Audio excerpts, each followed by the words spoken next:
Let's roll, partner. Yes, sir. It's been a while. Yes, sir, it has. Woo! I believe the Win Award, yeah. No hurry. We are dedicating the game to two strong supporters of the Lions AdPro High School All-Star Football Game and two outstanding members of the Western New York community.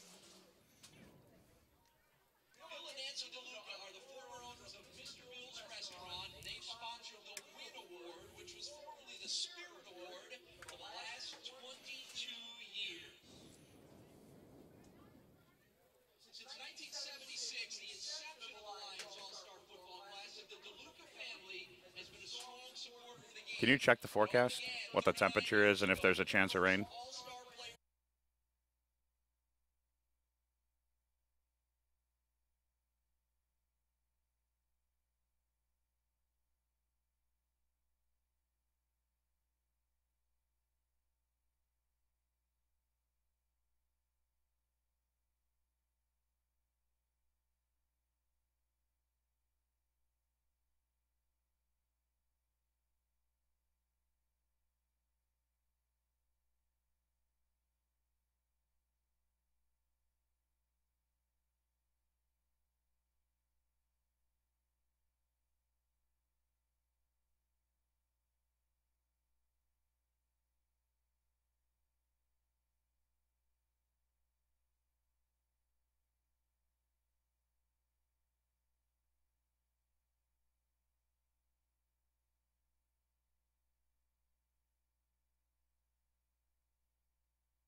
Back at the Frank Constantino Sports Complex here in the shadows of Depew High School on an absolutely perfect day. Some treacherous clouds passed over western New York earlier, just a 30% chance of rain right now. The lights are on here at the stadium as we get set for the 39th annual Classic, Lions All-Star Classic. And, well, always a great event, Sean Brousseau. Yeah, Take certainly. a look at the officials here real quick as the captains get together at midfield. Paul Gagliardi, and you see the rest of the crew there, Dale Musson, Corey Brackman, Joe Jastrzemski, and Matt Palma rounding out the crew in the stripes here today. Certainly a first-class event every year, every off-season. Again, it kind of feels like the official kickoff for football season. It really feels like it's here. You know, I mean, we're going to be doing a team camp this week. A lot of teams in Western New York are going to be doing team camps.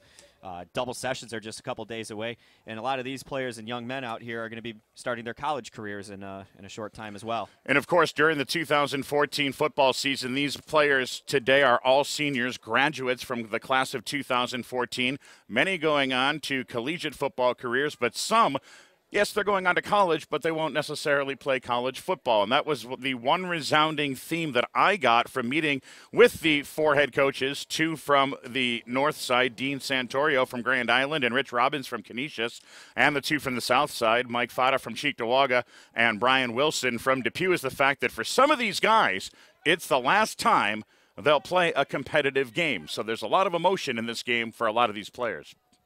And definitely, and as you can see here, I mean, just a great event, a lot of camaraderie, a lot of people around Western New York. It's a grand stage.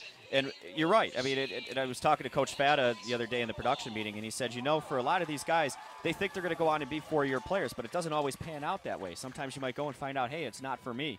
So a lot of these players, again, have a lot to play for. They're playing in front of their friends, their peers, some of their teammates, former and current. And, again, just a great event here.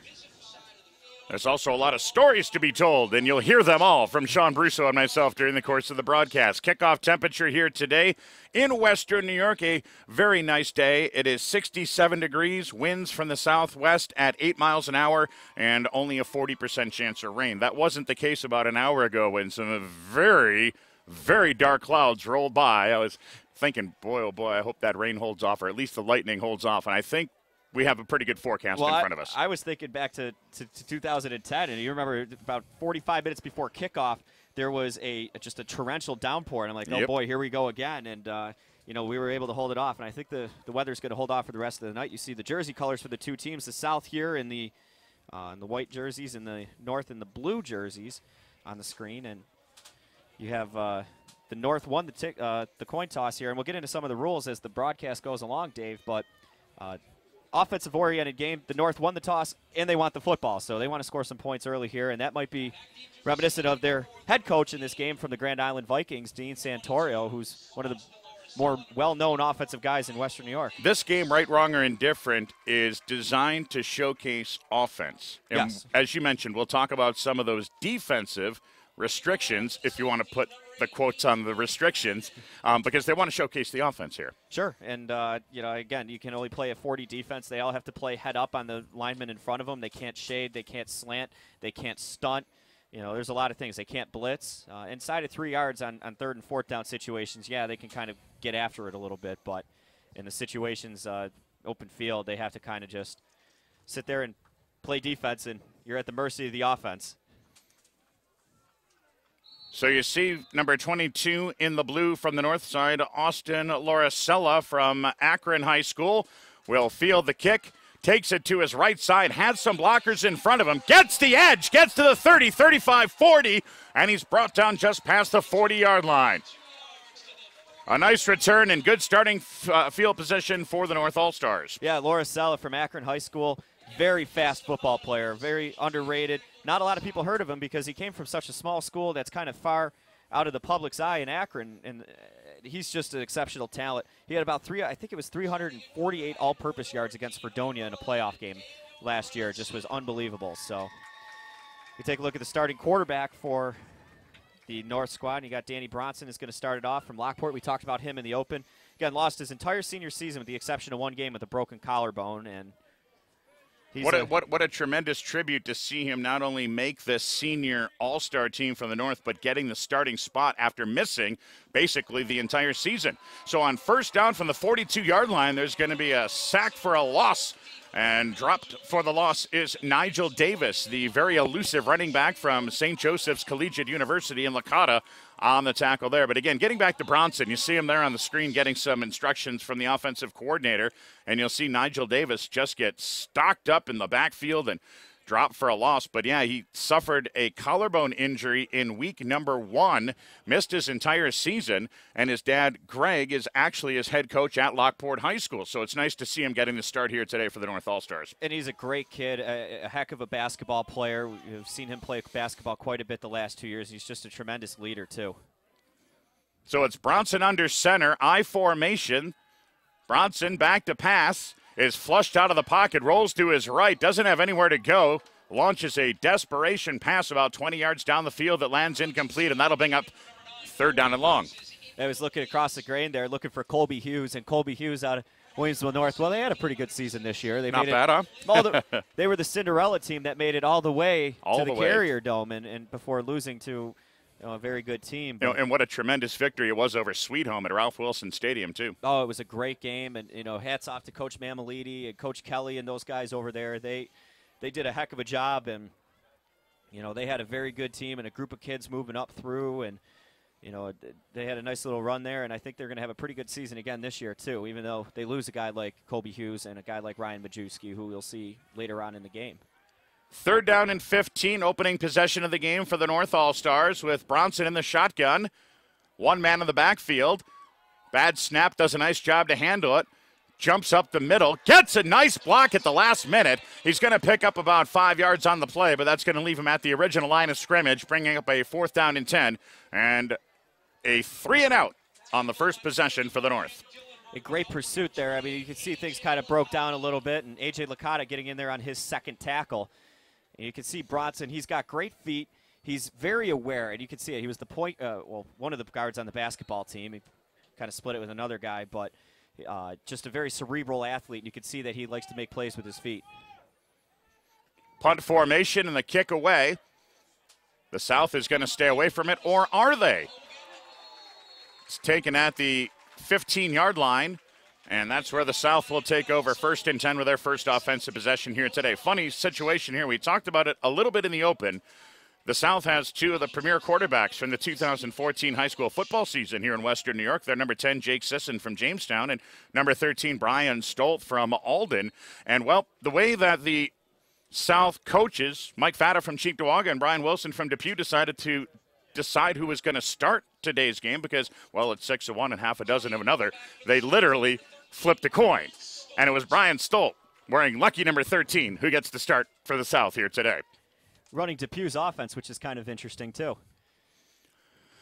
Stolt in the shotgun, hands it off, and we're seeing some pretty good defense early in this football game. Yeah, it was James Rahill, Grand Island product that came in off the defensive edge there. They tried a little weak side read option there, and Rahill did it was Tom Doctor. Man, that was a flashback. 84 from Grand Island. He played a lot like James Rahill. But, yeah, Tom Doctor getting in there to make the play. And a little no-huddle here from the South.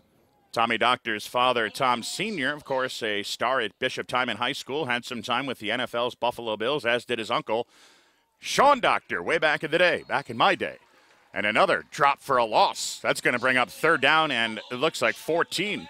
Jason Brannick from Niagara Wheatfield getting in there to make the tackle. He was somebody that the South coaches said, hey, he was a good player. The North coaches, rather, good player. We heard about him. He gave us some trouble in the middle of the season, but he was able to he came out here and just impressed everybody. So the North squad on their first possession went 3-and-out, had to punt it away, and now this is a 3rd down and call it 16 for the South in their white uniforms as Brian Stolt takes the snap, tucks it away, is going to rush back toward the original line of scrimmage. And, boy, that's almost like deja vu all over again, to phrase Yogi Berra. The same exact thing happened to the North. They had 3rd and 15 or 16, got back to the original line of scrimmage, forcing a 4th and 10, and now another punting situation for South. Yeah, the coverage kind of broke down a little bit there, and Stolt had nothing better to do. And there's decision-making-wise, he's tremendous, and you can see he tries to get out there into the open field, but a nice job too, from Castellani from the North squad, St. Joe's product, who was also raved about, interestingly enough, by Rich Robbins, who's the defensive coordinator in this game for the North. The Canisius coach talked a lot about Castellani. Punt is away, and it's a low end-over-end kick.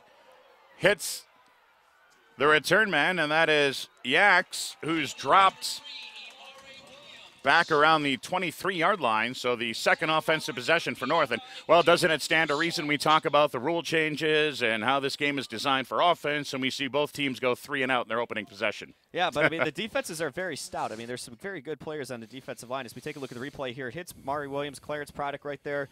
Had to come back and get it, but great coverage. And one of the interesting things we talked about in the meeting the other day, Dave, is the fact that special teams can play such a big role in tonight's game because, a lot of these guys really didn't play a lot of special teams at times because that was their break. That was their breather. And they were the stars of their respective teams. Now they got a pretty good special teams unit. Under center, Bronson with the pitch back.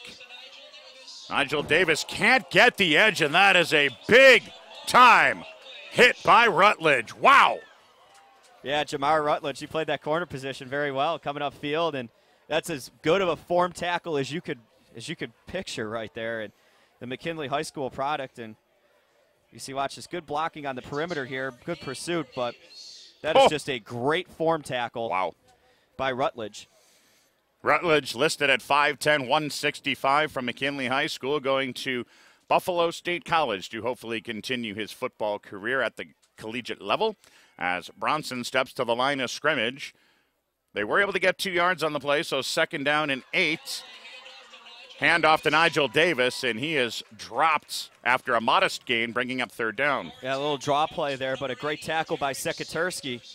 Another guy that's known for his offensive prowess, but is a pretty darn good defensive player as well. Played his high school ball right here at Depew.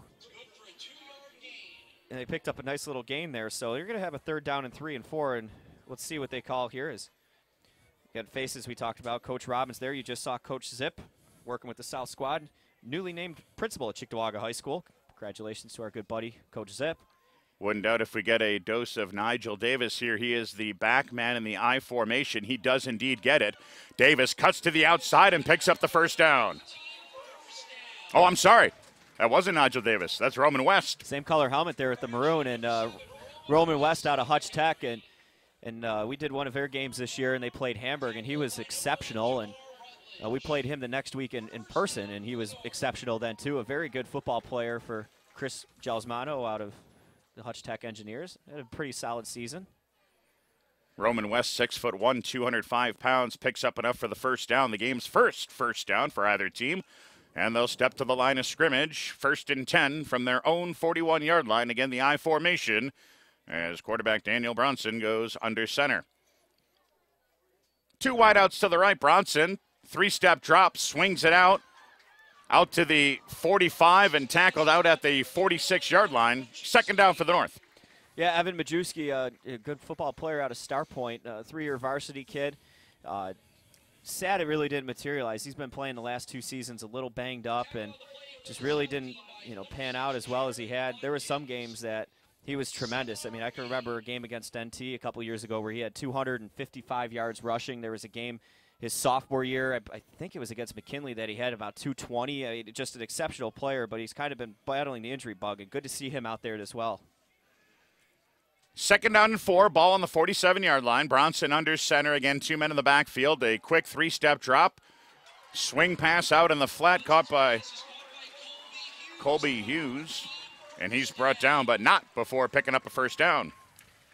Yeah, Bronson looks like he's settling in pretty nicely. Throws a good ball here, the quick out, and he saw a favorable matchup. He had one-on-one, and Hughes did a nice job of running his route. So new quarterback checking in here, and that's kind of how the North said that they're going to rotate their quarterbacks. They might be running plays in at times, and you'll see Ryan Majewski right now from Williamsville North. As you mentioned earlier, coming off an outstanding season, Williamsville North winning the Section 6 title with a big victory over Sweet Home at Ralph Wilson Stadium. So Majewski back to pass, throws it out in the flat again, caught by Kobe Hughes, and he's dragged out of bounds. But again, another 1st down. Yeah. That connection was dynamic during the regular season. They play at the same high school. A little counter boot pass, and yeah, Colby Hughes, nice job to break his route off and come back downhill. And, I think there's a little chemistry between the two of them, as you can see. Sets his feet nice. Throws a very good ball, gets it over the hand of the defensive lineman. Sekaterski getting in on the tackle. Good pursuit from the south, though, too. We, of course, Sean Brousseau, have been covering high school football here on Time Warner Cable Sports Channel for a long time, and I can't remember a more dynamic duo, if that's how you want to put it, than Majewski and Hughes at Williamsville North this past season. Handoff off the left side of the line, and a pickup of about 7 on the play. Yeah, Roman West and, Coach Santorios looks like he's settling in with the offense and getting everybody going, and he's kind of picked and choose some of his things he likes. And again, it's kind of tough because a lot of times when you call plays, I mean, yeah, you're calling things personnel predicated, but at the same time, too, you're calling, when you run a pro-style offense, you're looking to attack bubbles. Where's the gaps? And there's really no gaps in the defense because everybody's, covered up with a man, so. Call it 2nd down and 4. Ball at the 20-yard line. Maybe a hair inside the 20-yard line. The handoff there. Nigel Davis takes it off the left side of the line and picks up enough for a 1st down. Same play as you just saw there. A little, just inside isolation play. And Cody Smith from Fredonia going to make the tackle, and again, A.J. Licata all over the place early on in the game. You can talk about Nigel Davis and his athletic ability, but when we talk to the coaches during the course of the week, kind of unbelievable that he really doesn't have an ego. Oh, it's a tremendous football player for Joe's, and a big part of this drive. And you see Ryan Majewski right there. And it looks like we're going to get a timeout here on the field, called by the North squad. Talk a little bit more about Nigel Davis and the fact that he is a good performer in the classroom at St. Joe's. In the course of the football season, we know what he did on the field. Look how elusive he is this game against St. Francis. Oh, he was tremendous. He started at St. Joe's as a freshman. His first Canisius game, Coach Robbins was telling the story that he took opening kickoff back 95 yards. A super hard worker. He never forgot that either. The very first game, the very first play was a kickoff return for 95 yards that Davis took against Rich Robbins and Canisius, and he still hasn't forgotten that 4 years later. Davis was a unanimous choice for a captain by his teammates in practice when they chose and selected it. And you see it kind of funny right there. There's Canisius to the left, Ryan Richards, and Davis to the right from St. Joe's. Obviously, one of the premier rivalries in Western New York. But the thing about Davis, though, too, and you mentioned it, Dave, is that he doesn't have an ego. He's just a kid that kind of goes out there and does his thing, and he's a hard worker and just excels. And that's kind of one of the MOs in this game is you need to not be really selfish, because there's a lot of athletes out there. Everybody's an all-star. And we don't want to see, guys like, oh, I want touches, I want the football here. Make your plays count. After the timeout, we've got a 1st and 10 from the 15-yard line. Handoff right up the middle toward the goal line and in. Touchdown, Nigel Davis, and the North gets on the board first. I'll tell you what, Dave, that's the best feeling as a coach. When you call a timeout and you make a big play right after the timeout because it makes you look like you know what you're doing. So good call there by Coach Santoro and Davis. Big hole right up the middle, and a very nice job, too. A little lead draw play, and Nigel Davis strikes first after we just talked about right it. On cue, too, right? And look, he stays on the field to do the kicking duties, too.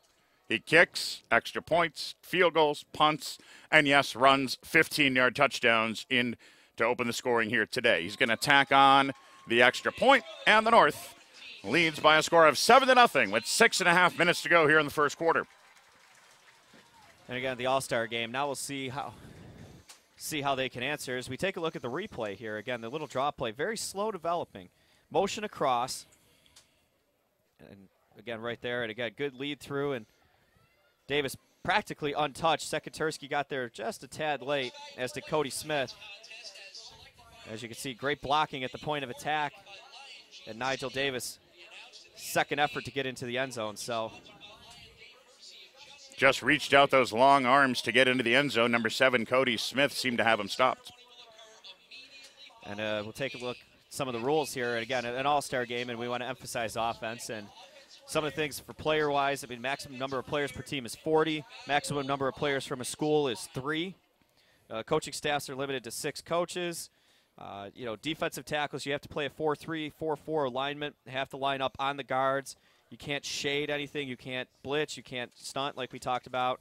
Offensively, you're limited to only really 6 formations. There's a lot of different things here, and linebackers have to stay stationary, so you can't haze your linebackers. So, it's definitely an offensive-oriented game, but Nigel Davis runs in the 15-yard touchdown, tacks on the extra point, and stays on to do the kicking duties right now. Kicks it off from his own 40. Bit of a squib kick downfield and a fair catch at the 35-yard line, and that's where South will take over with their second offensive possession. Nigel Davis headed to the University of New Haven to continue his collegiate football career. Yeah, Coach Robbins talked about New Haven a little bit, how that's become a little bit of a pipeline here for that school. Is Jerry Smith's son Chris is a coach on that staff. Jerry Smith, of course, the longtime head coach at St. Francis High School. And you take a good look at Brian Stolt there. Going back, he had never lost a home game at Alden High School in his career from modified on up. That's pretty impressive. A lot of great stories in this game as we continue to share them with you. Stolt is going to hand it off this time to the 40, out toward the 45-yard line. Pickup of about 8 on the play. It'll bring up 2nd down and 2. Yeah, Nick Falone out of St. Mary's there, and it looked like a little read option at the side play, and again, you got a guy like Brian Stolt making decisions on who's going to get the football. I think you're going to be in good shape. He's a pretty special kid there, and you're going to call a huddle here. A little mix between huddle and no huddle.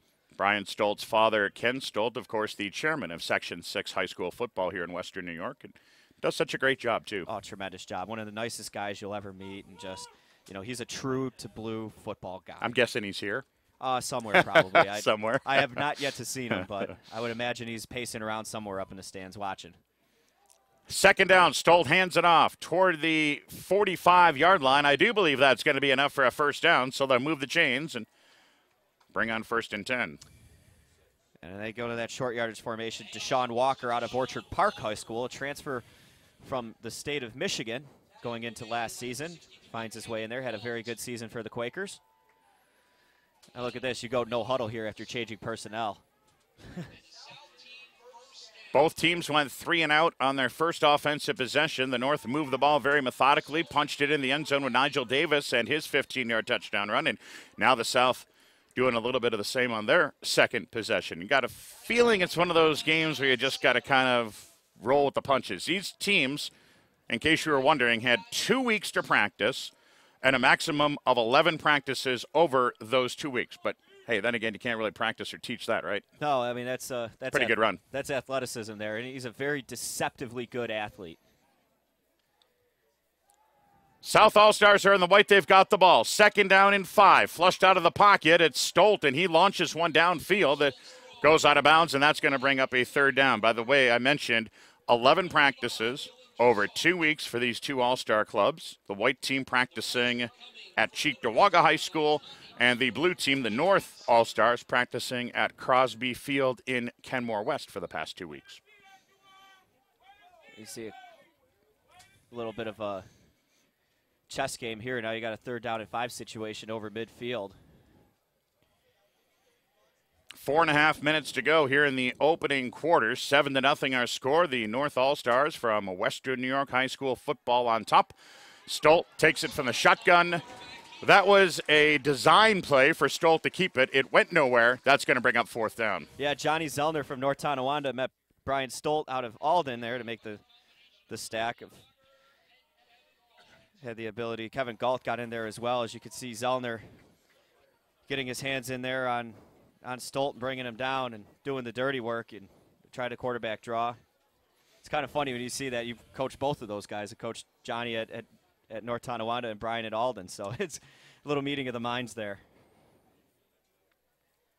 Punt formation. And the kick is away. It's a high kick toward the sidelines. Amari Williams waves it off. It goes out of bounds. Where will they spot the ball? It's going to be North ball, 1st and 10. Way out at the 31-yard line. That went out of bounds early. Yeah, it kind of looked like it went off the side of Adrian Cannon's foot, and he's going to stay out there and play some defense now as we check in with our 3rd quarterback for the North, and that'll be Adam Fron out of Kenmore West. Exceptional multi-sport athlete, tremendous player, incredibly smart as well. Held a 97 academic average at Kenmore West. A very, very solid basketball player on a team with a lot of stars. He was really the underrated kid from their basketball team that had a tremendous season for him. And Kenmore West under Coach Mike Metzi had a good season.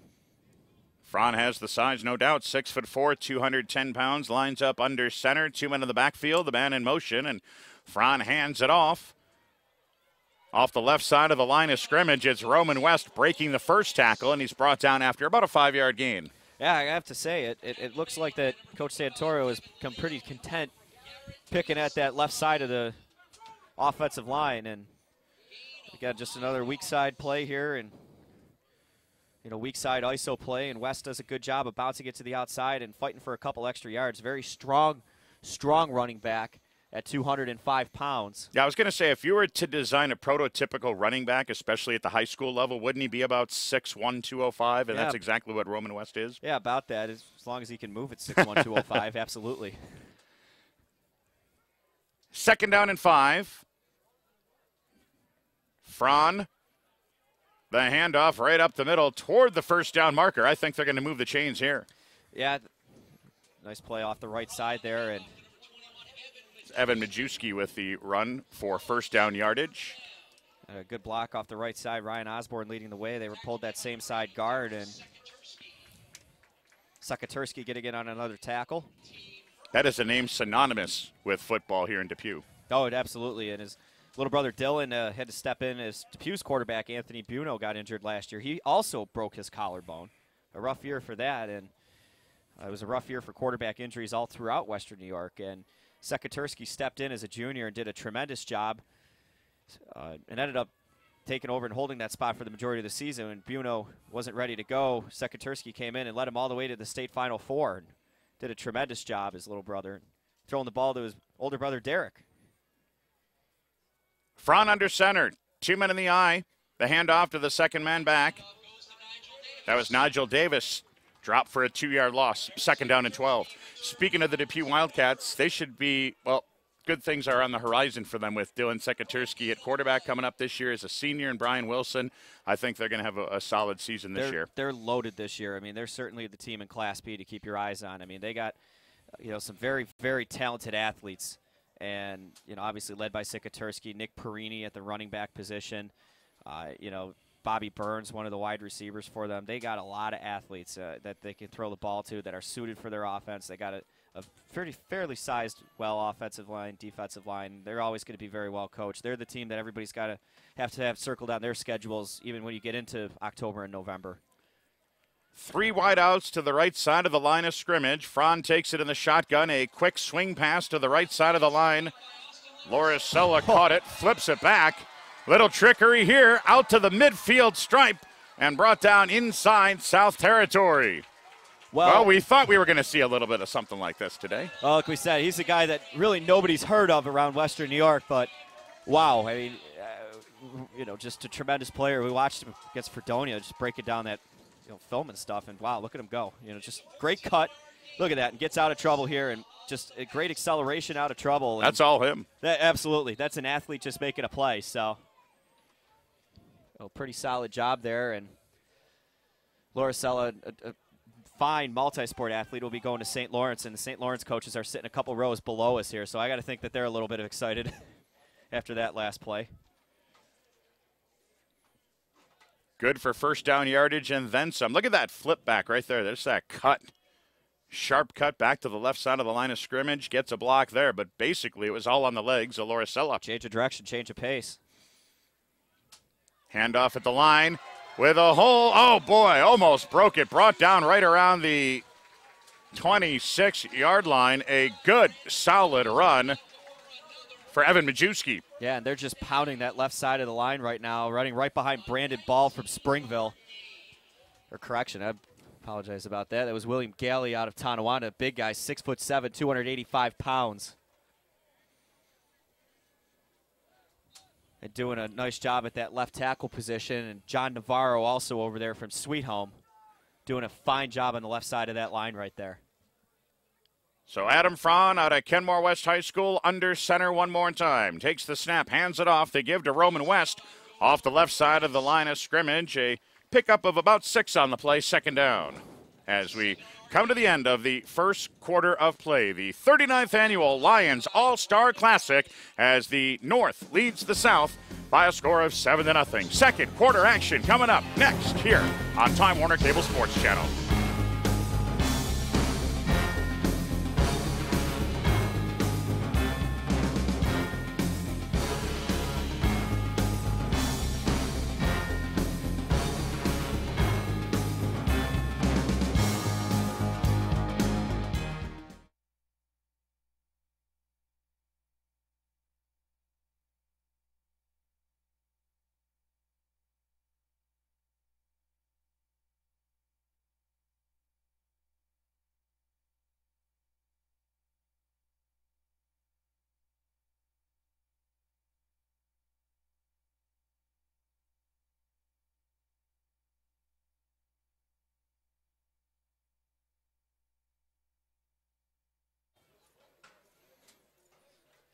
Yeah, talk about staycations. That's the new key phrase. Isn't it no nicer place than Niagara Falls when you live in Western New York on a Chamber of Commerce type of day, and you see not a seat open, standing room only crowd here at Frank Constantino Sports Complex at Depew High School.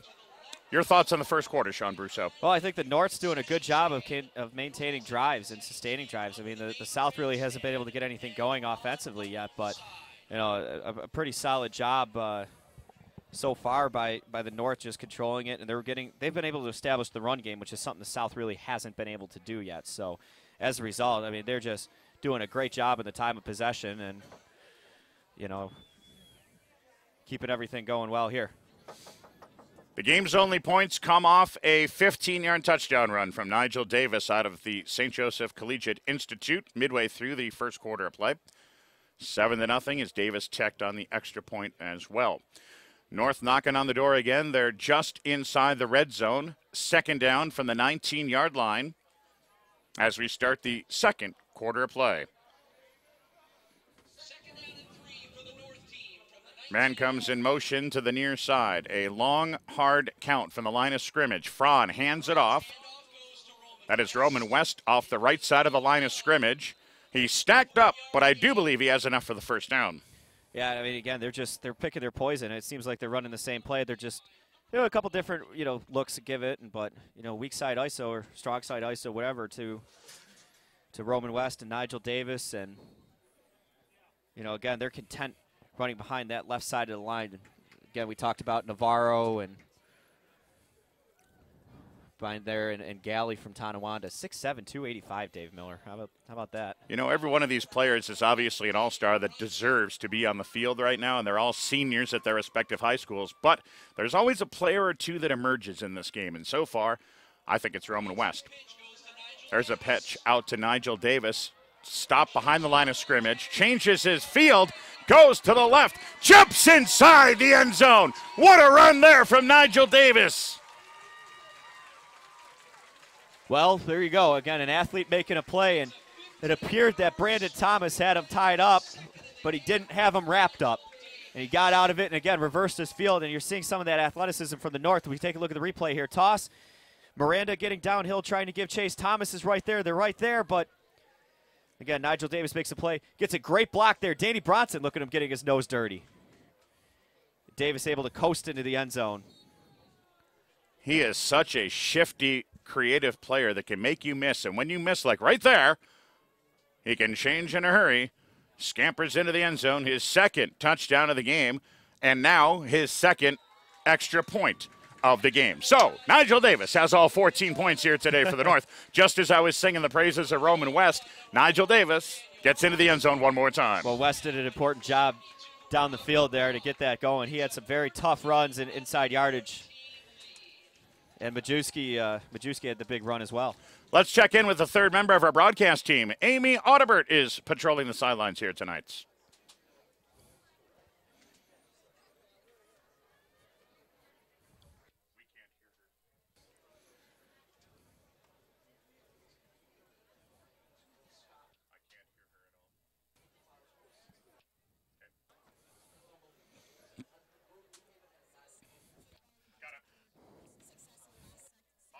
Better,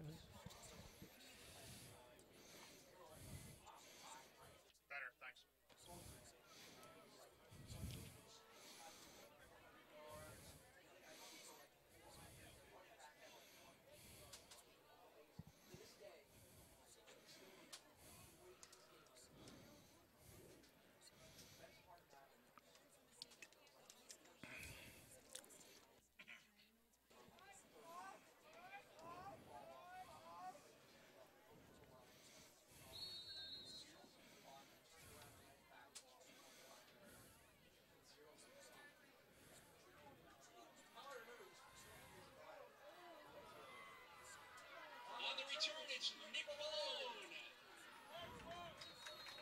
Is there a more dedicated high school football fan in Western New York or New York State or anywhere in the country for that matter than Dick Gallagher? He does so much for our young student athletes around Western New York. And I mean, he's just an incredible person that has devoted his life to helping young people. And is that a Boston Red? Oh boy! Yeah, Jeez. That's all right. I made sure to remind him the other day that they lost 14-2 to Toronto or something like that. 14-1. Yeah, even worse. He is quite a man, though. thanks to Dick Gallagher for spending some time with Amy Audibert as Jake Sisson now steps in at quarterback for the South team. And that's what he did so very well over the course of his high school career. He looks, checks down, he's got nothing, and he can beat you with his legs. As you see, number 10 in white, Jake Sisson from Jamestown, only 6 foot, 185, but he is one heck of a player. He's just an incredible athlete, and he does so many things well, and he has just a rocket of an arm. Sisson picks up 9 on first down, so 2nd down and 1 from the shotgun. Empty backfield. Sisson back to throw. Oh, boy, nearly picked off. Almost picked off by Barnum as we go back down to the field and Amy.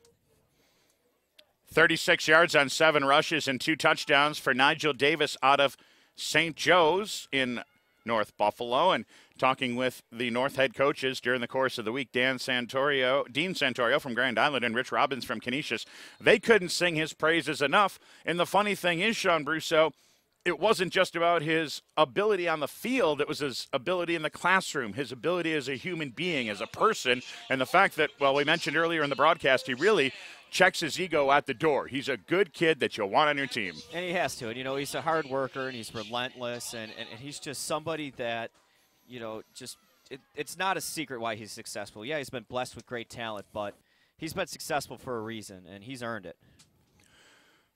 First down for Sisson, fakes the handoff, rolls to his left, has a man wide open downfield. Sisson connects, and dropping inside the 20-yard line. Boy, you can't get much more wide open than that, and that was just Salt downfield. Yeah, Dylan Dussault, pretty good at running those go routes, a very good vertical receiver. Great hand, sure-handed receiver. I saw you fist pump him before the game today. Maybe you gave him a little bit of luck.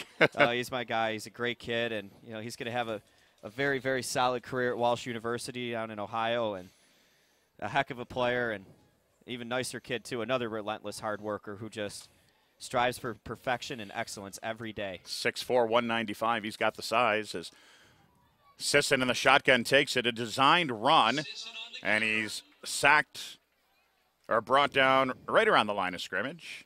Called a loss of 1, 2nd down and 11. And again, nice job right there. And again, the North is doing a great job of rotating a lot of fresh bodies in. Guys like Tom Doctor, they're staying out there, and, you know, but they're doing a good job of just keeping fresh legs. And again, playing as fast as the South is right now, tempo-wise, it's pretty impressive. 4 wideouts, 2 to the right, 2 to the left, 1 man in the backfield as Sisson takes it from the shotgun, hands it off right up the middle, and a scamper toward first down yardage. Yes, that'll be a first down inside the 10-yard line. Yeah, it was Mitch Fuller out of Lancaster. It's a little inside zone play, and he read it well. And, you know, Sisson was more of that. You know, Stolt was more of a pro-style guy at Alden, a little bit of a 3-step, 5-step drop game. But Sisson did a lot more with the read option and different kinds of read options and power read and jet read and doing a bunch of things like that. And he excels in running the option game. Jake Sisson headed to Edinburgh University in just a couple of weeks. Fakes the handoff, cuts right, then left, and then into a wall of blue defenders. Brought down after a modest game, 2nd down and goal. Yeah, Johnny Zellner doing a great job there. Again, he was able to box and hold Sisson down pretty well. As you can see here, Lamb getting upfield there, and Zellner did a good job of, you know, forcing the read, and good gang tackling there by the North. But, yeah, Fuller didn't really have anywhere to go, so hats off to the North defense here. And now they're faced with a 2nd down. Nice tackle by number 49, as you mentioned, John Zellner out of North Tonawanda High School, headed to Erie Community College, one of 7 players on the North roster going to ECC. Look at this set. 3 men in the backfield. Sisson takes it, rolls to his right. Good pressure coming. Tosses it up, and it's intercepted. The first big key mistake. Nice. And it's Nigel Davis in the open field. 50-yard line, 40-yard line. And he's brought down at the 35-yard line. Holy mackerel. Nigel Davis getting it done on both sides of the ball, picks it off on 2nd and goal, and brings it all the way back down to the 35-yard line. And the coolest thing about this right now is if you watch the north sideline, take a look at the replay. Sisson was under pressure. Well, he Davis, just jumped that route, didn't he? I think there isn't a more excited person in this stadium than Quadriolison, who was the star player from Canisius, who's at Pittsburgh but came back for this game. And he was jumping around on the sidelines like a kid on Christmas. He was excited for his buddy. And they were arch rivals for 4 years at high school. That's the coolest thing that you see about these kind of games. And what a great play by Nigel Davis. Now, ball on the 36-yard line, sudden change, big play. I would expect to see the North take a stab here. Yeah, this is when you throw it up. Well, let's see what happens. First down from the 36-yard line. They'll hand it off to Roman West. Off the left side of the line of scrimmage, picks up about 6 on the play, 2nd down and 4. I really thought Coach Santoro was going to go up top there. Boom, yeah. But you know what? He's going to be content running the football, and he knows that they've picked their poison. They're just running that weak side ISO play. And Roman West or Nigel Davis are in there, but I'll tell you what, Nigel Davis is having a heck of a game. Hey, we said it near the top of the broadcast. These are all players that deserve to be on the field. Sure. They're all stars, but there's always a guy or two that really rises to the occasion, and, well, so far it's been Nigel Davis scoring both touchdowns, kicking both extra points, and now an interception on the defensive side of the ball. Pretty impressive first half for Nigel Davis, but, hey, don't color me surprised. I watched that kid for 4 years at St. Joe's. Back to pass.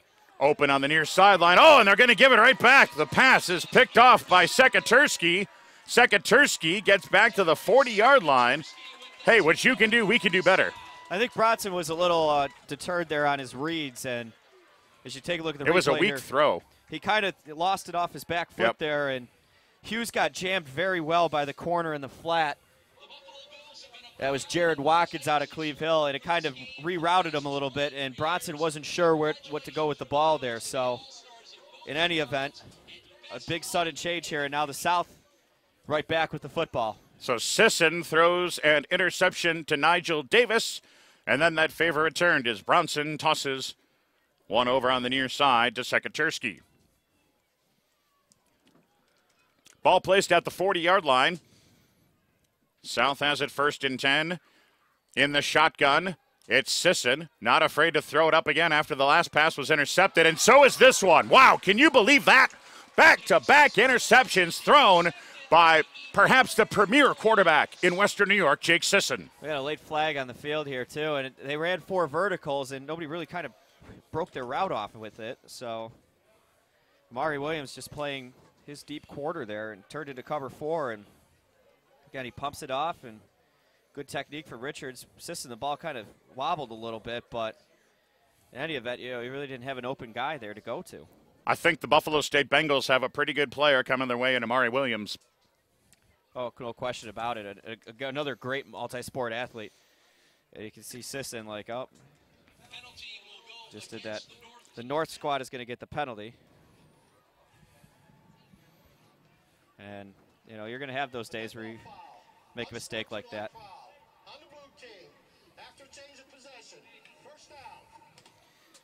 So the interception sticks, but they'll walk off a few yards. Look at the turnovers there. All 3 interceptions. Get a good look at Paul Gagliardi there. Think those guys in the stripes like working this game? Oh, End of absolutely. July, All-Star Classics. I'm sure they're having a lot of fun. A lot of those guys were working the TNT alumni game a couple weeks ago. So North with the ball, the handoff to the near side. Nice cutback up toward the middle of the field. And again, look who's got the ball. Nigel Davis with another big gain. First down, North. He just makes plays. That's just a little jet sweep right off the side. Very simple. And Davis does a great job. And, another first down for the North team. And, again, he just seems to make plays. He looks a little tired. Do you think? He's been working his tail off here. It's a warm day, too.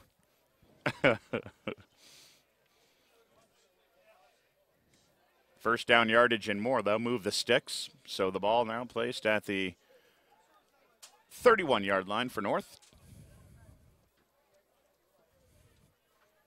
14-0 our score, all 14 points courtesy of Nigel Davis, and I do mean all 14. Not only did he score 2 running touchdowns, both from 15 yards out, but he also tacked on the extra points. And he also has an interception on the defensive side of the ball. There's a handoff to the left side of the line, a gain of 4, bringing up 2nd down and 6. We're going to have a flag down on the play. Here we're going to get a holding call against the North. And so that'll back him up. We'll have to converse here. Coach Santoro will be backing up a little bit as you see Majewski as he calls a play.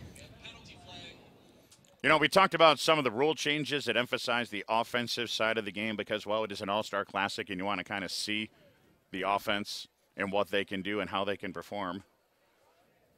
Holding. Offense. Repeat first down. But the coaches from the North, Dean Santorio from Grand Island, Rich Robbins from Canisius, said, you know what? Nothing really changes about beating or defeating the player in front of you. The rules may change, but the concept is the same. Absolutely, and just changes things a little bit here, but. Low snap, forced out of the pocket, rushing to the near side, a ball that's just thrown up, picked off, but did he stay in bounds? No, they're going to rule it incomplete. Matt Palma coming in with the call. Let's see, it looked pretty good to me. It was close. I'm sure we'll get a good look at the replay on this one. The officials were right down the line, though. They had a good look at it. They were right on it. Let us now take a look at it. And you can see a good play. Majewski pressured a little bit. Good coverage from the North here. You see good throw on the run. It's tipped up. I think he's in. I think well, I'm not going to second guess the officials. They were right down the line, but that was close. That was close. And another angle on it from here, too. He said a great play. Bronson. Pressure coming from big number 66. Yeah, they're right after him. Zachary Sharpa. There's a handoff off the left side of the line. Carrying it now, actually it's Bronson to the left side for first down yardage and more. A nice job to Danny Bronson, and 25 yards, and that puts you right back in a first down situation there. So Rutledge on the coverage here. And we're going to take another look at this interception here. Could be possible interception. Oh, that left foot was down. The right foot was down, but that left foot toe was on the line, and the officials were right there too. Good call. Few better than Matt Palma out there. He was right on top of it. First down picked up by Dan Bronson, who's in the shotgun now at the quarterback position. 2 wideouts to the right. Hands the ball off. That's Roman West picking up 4 on the play. 2nd down and 6. It's a little power play off the right side, and definitely read it as you watch him. And that's kind of becoming the norm. How can you run your base running plays but have some sort of a read option built in off of it? Teams are running it with, counter tray read instead of just running zone read. It's counter tray read, it's trap read, it's power G read, it's power O read. There's a lot of different things that teams are doing, to read that backside end and still keep the integrity of their main blocking schemes. Boy, I'm looking at that defensive side of the ball for South. The South All-Stars in white. Number 66, Zachary Sharpa, listed at 5'11", 250. He looks a whole lot bigger than that. He's right up the middle. You see him there on your screen, and Bronson keeps it. Picks up a couple on the play, dives toward the first down marker, but he's going to be short. That'll bring up 3rd down. But, boy, Sharpa's a big boy, isn't he? Number 66 in white. Oh, yeah, he is, and he's going to fill up a lot of problems there. And he's built very well. My alma mater at Lancaster High School, as you take a look at him there, those are the tough guys to block. It's not so much the big 6'5", 280-pound guys. It's those guys. The low center of gravity. The guys that are built like Dave Miller. Guys that are built like you, Miller, okay, that have a low center of gravity. Knew that was going to go there. That can fire their hips into their guy, use good hands and technique and leverage. That's what we're talking about. I dare you to try and block me at halftime. Let's go. I'll just cut you. I'm 180 pounds. I'll just cut you. Bronson on 3rd down and 3 with a 14-0 lead. Hands the ball off to Nigel Davis. This time he's stacked up in the backfield, and it's going to bring up a 4th down. What do you do here? Strange field position on the 47-yard line. I think considering the other guy, it's an all-star game, we'll go for it, but they're going to roll out the punt team because you need to remember who you have on the other side over there, being Jake Sisson in this situation, Brian Stolt in other situations here, and you can see Rich Robbins is making sure they got their guys set. great year for Canisius High School this year. Yeah, Rich Robbins, the head coach at Canisius, finishing up his 4th season. This is his first All-Star game from the Pittsburgh area, coaching the special teams here today as you see him barking out some instructions in punt formation. They fake it. It's a direct snap, and Davis is dropped for a loss. Well, that didn't work. No, A.J. Licata, 2 big plays on Nigel Davis there the last 2 times, and Licata made the first play of the game on that power off tackle play, and what a great job by A.J. Licata to be disciplined, read his keys, and he's quietly having a big game. He is. Licata's having a very nice game for himself. So they turn it over on 4th down as they fake the punt. Here's the direct snap to Nigel Davis. Pretty good fake from the punter to the left of your screen, but that was sniffed out very nicely by the defense. Looks like we missed a blocking assignment here, and we take a look at the replay here. And the punting job, you got to have a little bit of an acting job in here too. Pretty good. It's like, oh, I missed it. Sisson back to pass, feels the pressure, tucks it away, scampers down to the 40-yard line and inside. A gain of 8. 2nd down and 2 for Jake Sisson from Jamestown. That's one thing we talked about with the coaches, too. A guy like Jake Sisson had to come all the way up from Jamestown to practice with his South teammates at Cheektowaga High School in the middle of summer. After his senior season's over, they had 11 practices over the course of 2 weeks. That's a pretty long ride from Jamestown to Cheektowaga, so you got to tip your hat and admire his dedication, and all the players really, well, from the Southern Tier especially. Well, you'd think one of his buddies could give him a ride, but he was working or let him stay over, but he was he was working at the Jamestown Rec Department during the day, and then he would go right to practice right from that. And he did stay at the Stoltz one night, and seems part of the course, the 2 quarterbacks, but he was working most of the time too, so. There's a lot of dedication that goes into this game, considering the fact that you've already completed your senior season and you're getting ready to go to college, and you probably have a summer job. And he does, and again, that's a little bit of a haul from Jamestown, to say the least. So, but again, this game has got a lot of tradition behind it. As you can see, it is packed here in Depew tonight, and it's just a great night for football, a great venue, and. This is slowly, I'll say this out loud after the next play, as Sisson takes the snap, fakes the handoff, keeps it. That was snuffed out pretty good, and on 3rd and 1, he's going to be dropped for a loss. I think he lost at least 2 on the play, so that'll bring up 4th down. Down 14-0. I'm guessing this is 4-down territory, but I'll say this kind of quietly. Depew High School is slowly becoming one of my favorite places to call games here on Time Warner Cable Sports Channel. We're usually out here for the Depew Lancaster game and rivalry week, and this year the All-Star game, and boy, there's never an empty seat in the house. They love their high school football here in Depew. Oh, absolutely. It's one of the better programs around going in Western New York, and Coach Wilson, who's on that South staff right now, just does a phenomenal job, and all those guys too. I mean, Coach Dorenzo, Coach Pagano, obviously Harry Sugg, who's been around forever. We talked to him at length before the game too, and probably not many better guys in Western New York high school football than Coach Sugg, and it always teaches me a lot, and he's still coaching me up on the sideline today. There's Brian Wilson, of course. This kind of a home game for him. He coaches Depew High School. He is the offensive coordinator here today, coaching in his 10th All-Star game. And, of course, you can follow us on Twitter. You're a Twitter guy, aren't you? I've been known once in a while here. You can follow it on Twitter at TWC Sports New York, or NY, that is, at TWC Sports NY. Throw it a follow there for all the information on things going on in sports all across New York State. It was kind of funny talking with Brian Wilson. You see him there, the bald guy. He won't mind me calling him that, will he? The bald guy in the back. One of the co-coaches for the white team, the South All-Stars here. Of course, head coach at Depew, played football at the University of Buffalo, graduated in 1982, back when they were a Division III school. They went D1. UB went D1 back in 93. But, the one funny thing that I thought Brian Wilson said, and he wasn't trying to be funny, he said, it's good to have Brian Stolt on my team. Yeah. Instead of having him on the other side of the line of scrimmage. Of course, Depew and Alden, big rivals too. And absolutely. Brian Stolt playing at Alden, he's like, boy, it's nice to be coaching him instead of coaching against him this year. Absolutely. Brings down a 4th down and 3 after the loss. And a flag on the play before the snap. We're going to see, it looks like we're going to have an illegal formation here on the defense. I believe Brian Madej throwing the flag. Seems to be a discrepancy on what's going on here. And we're going to pick the flag up. once we get some clarification. You get that every once in a while. I didn't see anything. It's a short yardage situation, so Rich Robbins didn't see anything either. kind of chuckles it off there. And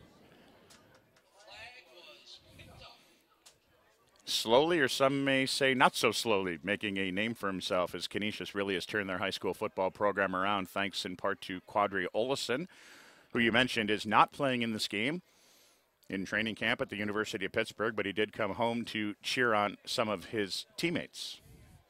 But yeah, Rich Robbins doing a great job at Canisius.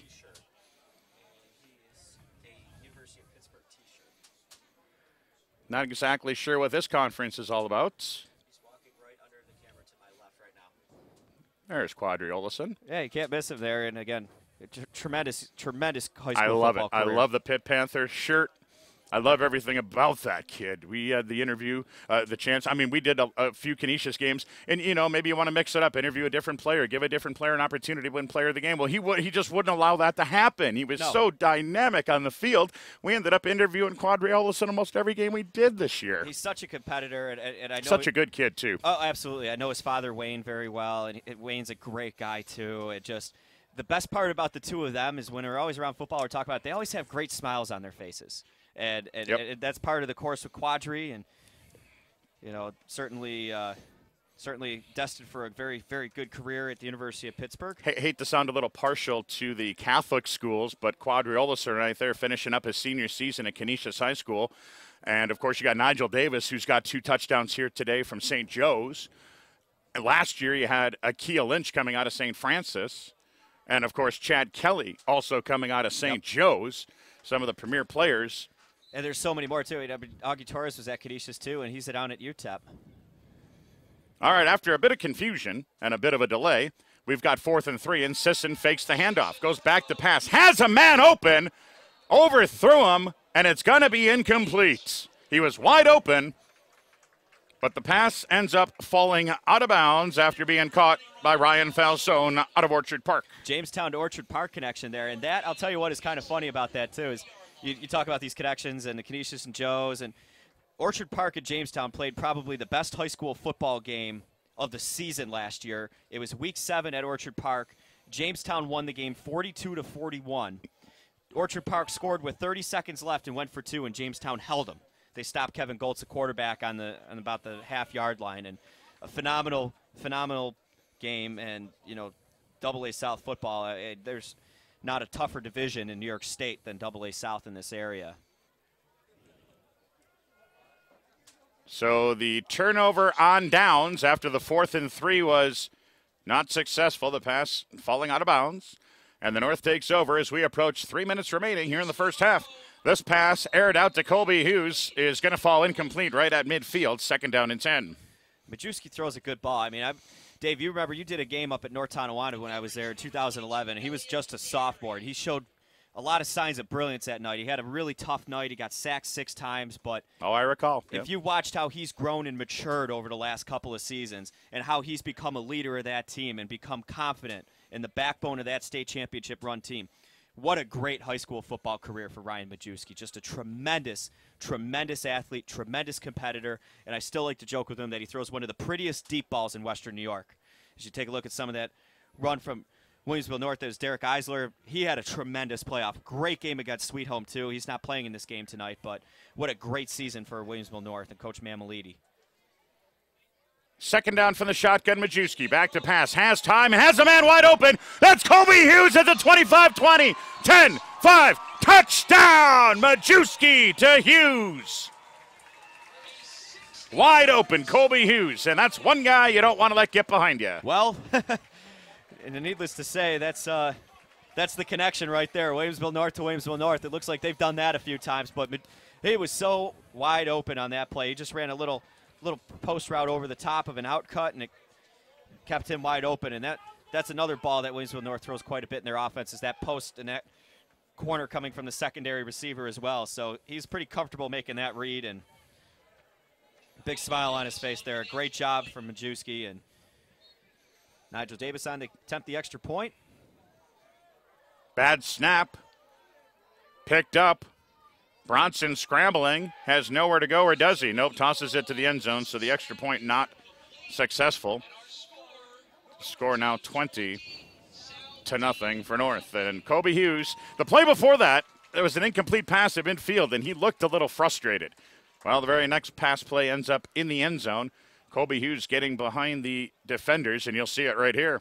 Yeah, you can see the safety. There was Miranda that went wide, and he tried to jump the out route, and wide open. There wasn't anybody within a country mile of Kobe Hughes. The Kensington Lions Club extends their sincere gratitude to the Great throw, and look at the feet. That's just great footwork, great ball. They did that all year long, as you mentioned, up at Williamsville North. Yeah, Majewski's one of the great things about him too is he's just such a technically sound quarterback. You know, a good release, throws a great ball. There's a nice smile on his face there too, and having a nice little game for the North. And they've jumped up to a 20-0 lead here in the second quarter. this facility is good as it is. Let's go down to the third member of our broadcast team, Amy Audibert, down on the sidelines.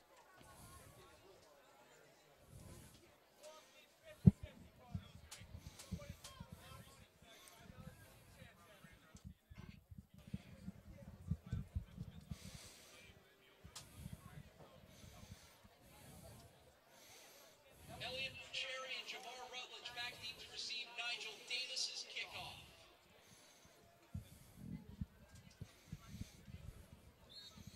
So, according to Kobe Hughes, that was called the skinny post. I'm not allowed to run that route. I'd like to see you timed doing it, but yeah, that's an effective route, and they throw that well, and yeah, did a good job of keeping it skinny. And high kickoff taken by Sekatursky at the 33-yard line. So that is where the South team will look to get their offense in stride. They haven't been able to get on the scoreboard yet, down 20-0 with 2:50 to go here in the first half. And we'll see Jake Sisson out here getting another opportunity at the quarterback position, and we'll see what they're going to dial up here. He's got Fuller in the backfield with him. You know, that's one thing that Amy kind of alluded to as we went down to the sidelines and she just talked with Kobe Hughes is the fact that, hey, that might be the last time Majewski and Hughes hook up on the football field for a play like that. These are seniors. They're moving on, and that's something to keep in mind, the emotion that's involved with a game like this.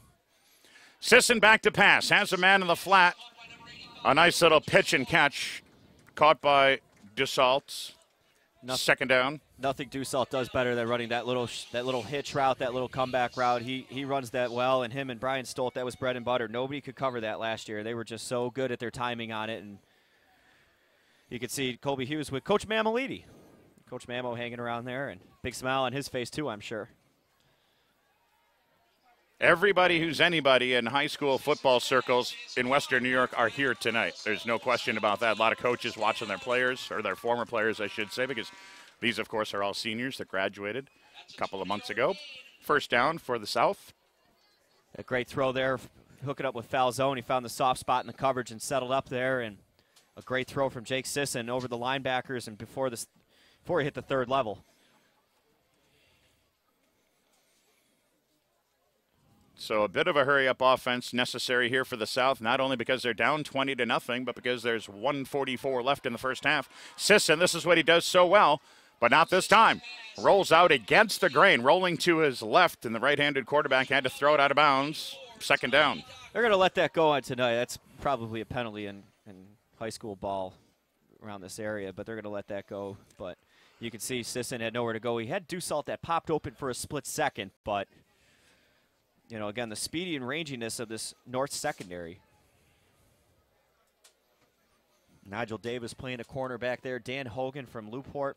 Something that a lot of coaches talked a lot about. Ryan Richards from Canisius, and then on the far side, Amari Williams. A lot of range in that secondary. Second down and 10 for the South team in white. From the shotgun, Sisson takes the snap, flushed out of the pocket. Again to his left, throws one up, nearly intercepted, but it falls incomplete. Third down and 10. Yeah, nowhere really to go, and he got some brush on him. Kevin Galt from Sweet Home, number 63, did a good job of getting in there and trying to make a play, and he was in Sisson's face right away. As you can see, he defeats his guy off the line, and Sisson kind of had nowhere to go. He kind of threw up a prayer for Dussault, kind of get out of the way, and a little extra shove. And Sweet Home in Jamestown will be opening the season on Saturday afternoon, and I'm sure that's been perfect promo. Yep. Third down and 10. Sisson with a two-step drop. Has a man open. Tosses it And it's caught for a first down inside the 25-yard line. They'll call it down at the 24, and they'll move the chains. First down. Deion Strong, St. Mary's product, playing for Coach Dave Hersey. And a little crossing pattern here. Assistant, I just love his feet. I love his release. I mean, he throws such a great ball, and he was wide open there, and it's a big completion. And they need to cash in here. They cannot go through on this drive and not punch another one in here. They got to score, and it looks like we're going to get a timeout here. North team called timeout. 1:26 to go. Not a bad idea. Rich Robbins set up your defense here as you're getting inside the the red zone and working into the green zone. So Rich Robbins right there, the Canisius High School head coach. His first All-Star game coaching from the Pittsburgh area. And this is a great event, and he's just doing such a great job at Canisius. He really is. And 11-0 last season, co-New York State champs, and 9-2 this year, and just doing a great job at Canisius High School, building a heck of a program there. All things football here on Time Warner Cable Sports Channel, and that means we've got coverage of Buffalo's training camp starting on Mondays at 11 p.m. That's coming up on August 4th. Can you believe that July is almost over and training camp is on the horizon? Of course, you can catch all the coverage inside and out. Our first special will start on August 4th. Bill's training camp continues at St. John Fisher College, and it just is amazing how fast this summer is flying by. First game Sunday night, playing the Giants in the preseason. So, first and 10 after the North timeout. Sisson fires a ball down the middle that's dropped. And there's a flag on the play. Yeah, it looked like Amari Williams got his hand in there a little too soon. It's Sisson. He popped open late. He went to the back side of his trips read. That is one heck of a football player right there, Amari Williams. We talked about him earlier, but this time he gets flagged for defensive interference. Oh, and a great basketball player, too. Just did a lot of things, and he was pretty much the big focal point of Clarence's offense the last two seasons. Exceptional talent. Get the official call. Defensive pass interference. Half the distance. First down. So South within striking distance. In the red zone, they've yet to get any points on the board, and you see the defensive interference call there. Boy, that looked like pretty good coverage. Yeah, they were right on top of him, and did a good call by the officials. So first down from the 14-yard line in the red zone. There's a cut to the left toward the end zone. Sisson's not going to get in, but I think he's going to pick up first down. Oh, he does get in. Wow, he dives inside the cone. A late call from the officials, and Jake Sisson with the 14-yard touchdown run, and the South is on the board late here in the first half. He's just such a good athlete. I mean, that's just pure athleticism makes a play. And Coach Fata, Coach Wilson had talked about his ability to improvise and extend plays. And you saw it right there, and, Sisson just a great job to get into the end zone, and a phenomenal talent. And Coach Tom Langworthy, probably one of the, I think it was the highest rated offense in Western New York history this year for Jamestown. They averaged 52 points a game. Adrian Cannon on for the extra point. Not a pretty kick, and it does not split the uprights, so they will not add the extra point, but the South is on the board, picking up their first 6 points, courtesy of a 14-yard touchdown scamper with 67 seconds left here in the first half from Jake Sisson, and you'll get a good look at it here. And again, nice job, just great cuts, great vision, and then a little extra effort to sell out and get in. And, you just see a kid making a play. And, again, look, you see Nigel Davis tracking him down and gets blocked there. And, I don't know. He might have been down at the 1, but nonetheless a great effort to get in, and just a very, very talented athlete. And Tom Langworthy at Jamestown, we'll talk about a job that they're doing. I mean, they've got it figured out. They're going to open up with Sweet Home, and then they're playing Canisius week 4. That you go out there and you schedule probably the two of the better large school teams, and already play in the toughest division. I don't think there's ever been a tougher schedule. I mean, Orchard Park's going to be very solid this year, and Lancaster's always going to be right in the mix, and I know they've been down the last couple of years, but they got a lot of talent this year. 9-point differential. South will receive the ball. So, yeah, there's a rule that we need to discuss here, Mr. Miller, and the South is going to get the ball back because if they're down by 9 and say they score, they get the ball right back on a kickoff. So they got a chance, and it's just there to keep it competitive. It didn't really matter a couple years ago. If you remember the last game here, the North won handily 48-7. That was the Jordan Johnson game. Yep. It was phenomenal. So Nigel Davis thought he was bringing his talents to the offense. Instead, he's going to bring his talents to the 40-yard line and kick off a squib kick down to the 30-yard line, picked up by Sekaterski. And he's brought down at his own 44-yard line. So the South, after scoring that touchdown from Jake Sisson, as you mentioned, will get the ball right back, and they've got some time to work with. 1:02 left on the clock here in the first half. And they have 2 timeouts to do well. And here's the biggest thing about that. He's now in a rhythm, okay? He's established his rhythm. He's comfortable. Now he could go out there and make some plays again, and this is a big opportunity for them to score here. And they need to take advantage of that.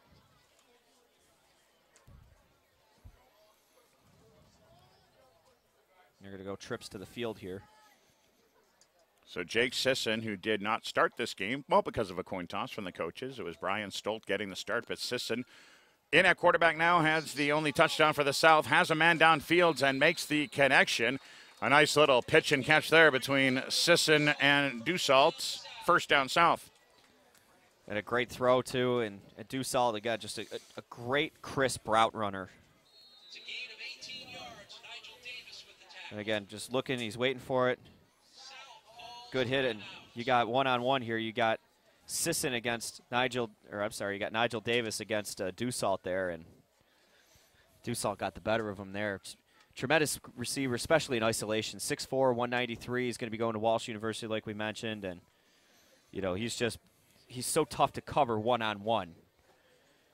And as you take a look at the timeout here, and he was in his best in one-on-one situations and was one there. So interesting battle between him and Nigel Davis, who again is having a whale of a game to begin with. Yeah, Nigel Davis with 2 touchdowns on the offensive side of the ball, a couple of big hits on the defensive side of the ball, and also an interception as North leads the South 20-6.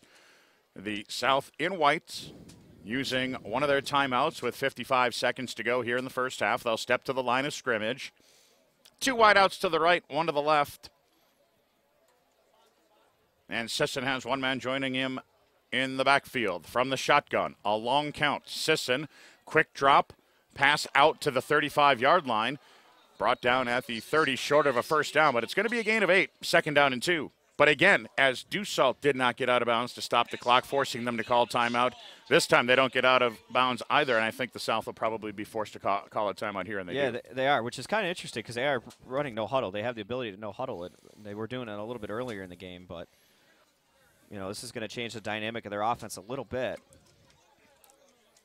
Albeit you're in an all-star game and the whole game can change in 1 second. You know, one of these athletes gets free and makes a play.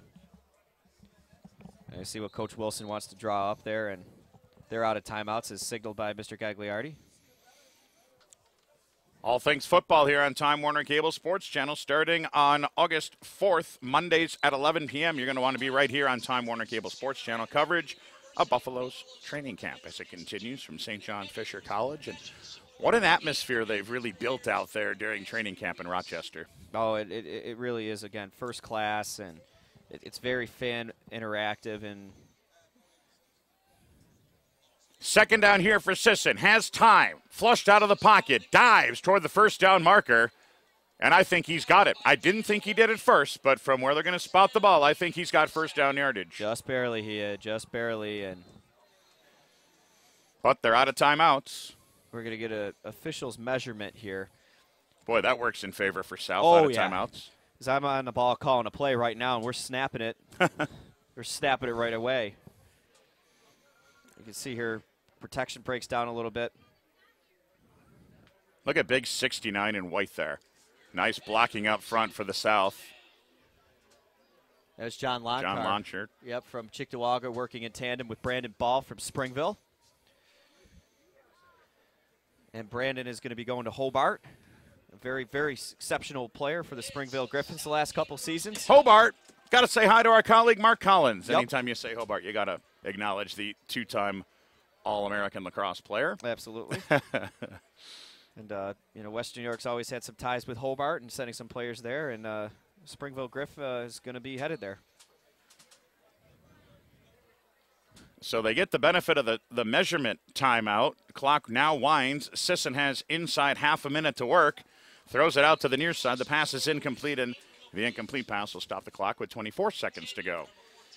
They got to manage the situation though here because again, you're in a situation where you don't have any timeouts now, so you need to make sure that you have the ability to throw a ball that you're either getting first down yardage or you're getting close to getting out of bounds. Good look at Brian Wilson, his 10th All-Star coaching experience. One of those years in 1995, coaching the head coach Mike Fata. Back to Sisson. Rolls out to his left, looking for room. He's got time. Launches one downfield, and again it falls incomplete, but they took some time off the clock. 17 seconds left. Yeah, the 95 All-Star game, again, pretty interesting. It's always interesting to see the Western New York coaching connections, and, a lot of these guys are close with each other and coaching fraternity and the good old boys and all that stuff. But, yeah, Mike Fata put in the 95 game, as you can see him right there. Mike Fata on the right, yep. Brian Wilson. And eventually another coach coming up there, and Brian Stoll, I'm sure. But, Coach Wilson did coach in that 95 game when he was with Silver Creek. And Coach Fata... Coach Fata now, of course, coaching at Cheektowaga, said he learned a whole lot from Brian Wilson. Oh! Boy, nice. And out of bounds they go. Well... Brian foul zone with 9 seconds to go in the first half.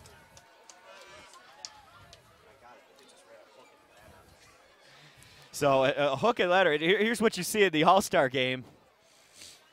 And again, it kind of caught us by surprise here in the middle of the story. Strong flips it to foul zone.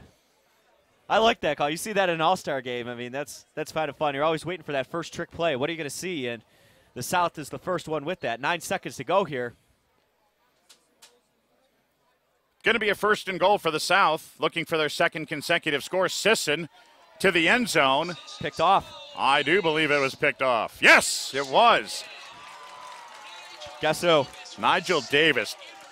2 touchdowns and 2 interceptions for Nigel Davis, having himself a whale of a game on the big stage tonight. Wow. And, I mean, they tried to throw Dussault on the isolation, but it just didn't get there fast enough. Davis made a good play on the ball. And 4 interceptions thrown here today. Turnovers part of the key. The first one was Nigel Davis. Picked that one off from Jake Sisson and had a nice return after the pick, too. He just simply jumped that route and then turned on the Jets. And then it was the North's turn to toss the interception. That one was picked off by Sekaterski. And again, Sisson just picked off moments ago as he threw that pass down toward the end zone, and that was picked off again. So that's twice now as the North takes a knee to end the first half, but that's twice that the South has driven inside the 10-yard line and has walked away with no points. And as a result, the North All-Stars from Western New York High School 20, the South All-Stars from Western New York High Schools 6 as we head to the half. And we'll have more coming up from Depew High School.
Back at the Frank Constantino Sports Complex in the shadows of Depew High School at the half, the annual Lions Club All-Star Game has the blue team, the North, leading the white team, the South, 20-6, as Amy Audibert is standing by downstairs with Dean Santorio.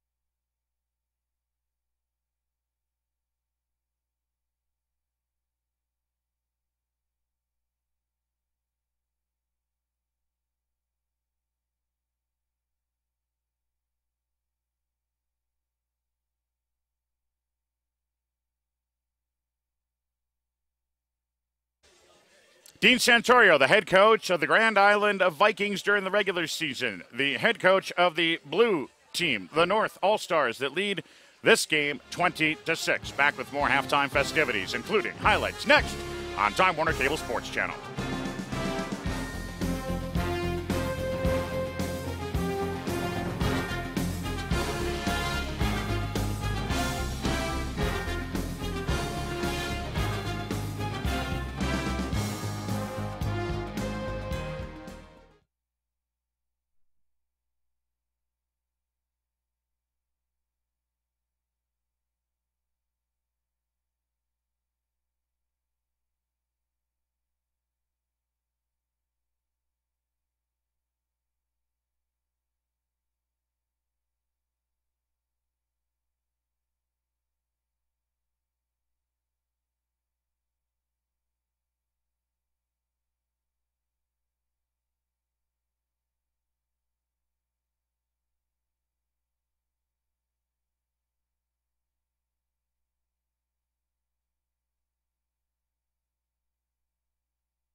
Good to see you. Yeah. Good to see you. Good to see you too.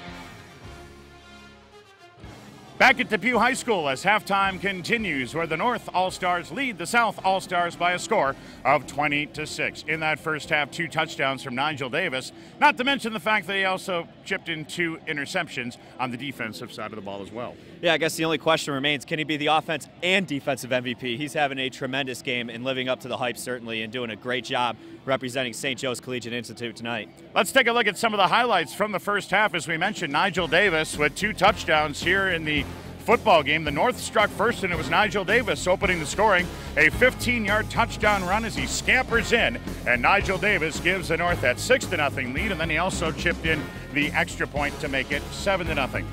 Well, Nigel Davis wasn't done scoring yet. He would get in from 15 yards out again, and it was a 14-0 lead. Again, Nigel Davis chipping in that extra point. So Davis, with both scores in the first quarter for the North, they led it by a score of 14-0. They would add to their lead. Colby Hughes, with just 2 minutes and 50 seconds to go in the third quarter, on the receiving end of that long pass, gets into the end zone. Ryan Majewski, his regular season teammate from Williamsville North, getting in. They would fail on the extra point, 20-0, and then Jake Sisson with a 14-yard touchdown run with 67 seconds left in that first half gives South some hope and a little bit of maybe something to hang their hat on as we get ready for the second half of play. Jake Sisson playing much of that first half of play, despite the fact that the starting job was awarded, if you want to call it the starting job, to Brian Stolt from Alden because of a coin toss. And that's how you decide who your starting quarterback is in an all-star game, when you've got 2 of the best in Western New York, and Brian Stolt and Jake Sisson. Halftime continues here in Depew under the lights on a beautiful summer night in Western New York. 20-6, North leads the South here on Time Warner Cable Sports Channel.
A look at the rapids on the upper Niagara River on an absolutely beautiful evening here in Western New York. We bring it back into Depew High School at the half. It's 20-6, North leading the South. And downstairs we go to Amy.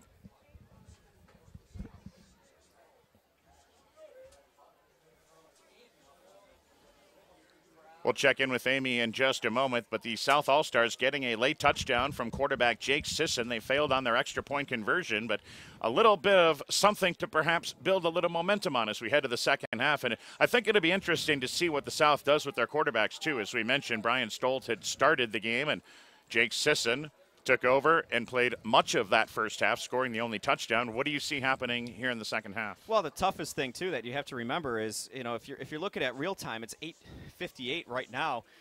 Brian was out there at 7:15 on his first drive, so that's about an hour and a half since he's taken the field. So he's got to find himself back into a rhythm. That guy will help him, and Dylan Dussault. And hey, look at that, a little Alden and Depew love right there. And don't see that every day. No, I definitely didn't see it in November. That's for sure. So, but again, and that goes back to the rivalries, and you see that around Western New York, and it's just everybody kind of just comes together, and those things kind of get set them way. I know Sikaturski told us that he had to ask his father's permission to put an L for Lancaster on his helmet. Just little things like that, but the rivalries get set aside, and after a day or two, and you joke about them, and you make friends for life playing in this game. That's for sure. So all kinds of rivalries throughout Western New York, too. Some of the better ones represented here today. I mentioned Jamestown and Orchard Park. Yep. Of course, Williamsville North. And Will North and Will South, certainly, too. So many great rivalries in Western New York as we check out our statistics from the first half of play. If you're a numbers person, well, here you go. The North All-Stars with a deciding edge on the rushing yards, 122-80. Flip that around for the South on the passing yards. 4 turnovers in this game, and 2 of them for the South side, three rather, and the 2 interceptions from Nigel Davis. First downs, dead even at 10 apiece, and you see the third down conversions and penalties. So really by the numbers, this is not such a lopsided game, but when you look at the scoreboard, 20-6, going to be tough for Jake Sisson and the South All-Stars to come back here in the second half. But, hey, anything can happen, right? Especially with those rules that stress the offense in this game. Especially, again, with the 2 quarterbacks on the side. I mean, again, if you look back at Alden's games this year, I mean, Eden, they were down in the last minute and a half, came back and won. Hutch Tech won the game with 24 seconds to go, threw the ball to Hopsia for a touchdown. Pioneer was a dogfight to the end. It was just Olean down 20-0 at halftime, down 20-6, and then Brian Stolt decides to go on a 99-yard drive with 6 minutes to go and start the comeback and come back to win. He's just such a special kid who just is a winner. Boy, isn't that a great shot from the end zone? This field never looked nicer. What a beautiful, beautiful venue and a beautiful night for football. And it could be, listen, it could be being played in the parking lot. It's just awesome that football's going on right now. I'm so fired up for it, and, I'm sure I speak same as everybody else in this stadium here that they're as geeked up about this season. I don't know if anybody's more excited for this football season than I am, though. I got to be honest with you. I'm pretty fired up. Nigel Davis had himself a big first half, scoring 2 touchdowns, kicking a couple of extra points, and, yeah, he had 2 interceptions on the defensive side of the ball, too. And he'll kick the ball off as South is poised to get possession to start the second half. And here we go, the start of quarter number 3 under the lights here in Depew. The kickoff fielded, brought down by the 35-yard line, and that's where the South All-Stars will take over, down by 14. A little interesting strategy there. You saw that they put their main returners up in that up spot because the North has been pooch kicking the ball all the time. So you could start to see, you're kind of limited with halftime adjustments because, again, you only have 11 days to work on stuff. But, you can see that there's some strategy going involved here. So as we see Brian Stolt coming out to take charge of the South offense. So Stolt, who started the game, was replaced by Sisson, who picked up the only touchdown for the South, is back in under center now, picks it up, and he's brought down. A loss of 2 on the play, stays in bounds. The clock will continue to wind, but it's going to bring up a second down and 12. Johnny Zellner doing a great job reading that zone read option, and, a very good football player from the North Tonawanda football program. A long line of Zellners. His brother, Jeff, played and was an all-Western New York fullback back in 2008. So definitely some lineage there, and doing a good job reading this read option. Brian Stolt, 5'11", 190, in a quarterback now from Alden High School. He's headed to St. Lawrence. Handoff here to the left side. Forced out of bounds, but they will pick up a first down. They'll move the chains. A little improvisation as he kind of shuffle passed it off to Deshaun Walker, and you know, that's one of the things about Stolt too, is again, he's always thinking 2 steps ahead of the game. He's like, hey, you know, I could run for a first down, but this guy could run for maybe more than a first down. You can see just gets it away and pitches it out, and Deucealt's like, oh, hey, I got to go block somebody now, and you know, that happens that quick sometimes with that kid. 13-yard gain on second down.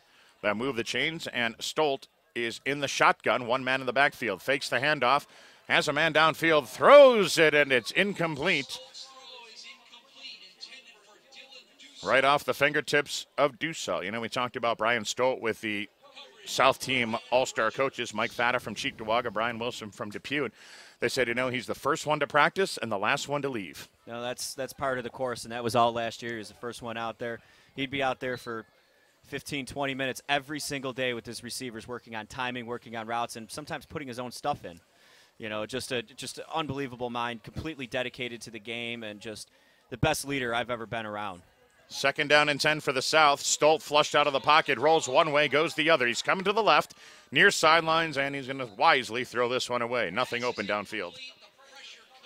Smart play with no open receivers. Oh yeah, and you know, that's kind of the MO at Brian Stolt, is you're going to get the smart play every time, and you know, it's just tremendous to watch the kid go out there and compete. And you know, he had a little pressure in his face there, did a good job of escaping it, but nothing downfield.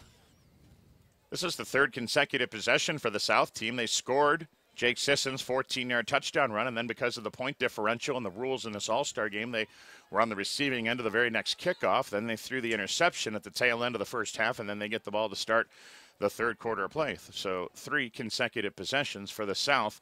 How's this one going to end up? Well, it's 3rd down and 10 right now. Stolt in the shotgun, has a man, swings it out in the flat way over the head of the intended receiver, and that's going to bring up 4th down. That pass way over Ryan Falzone.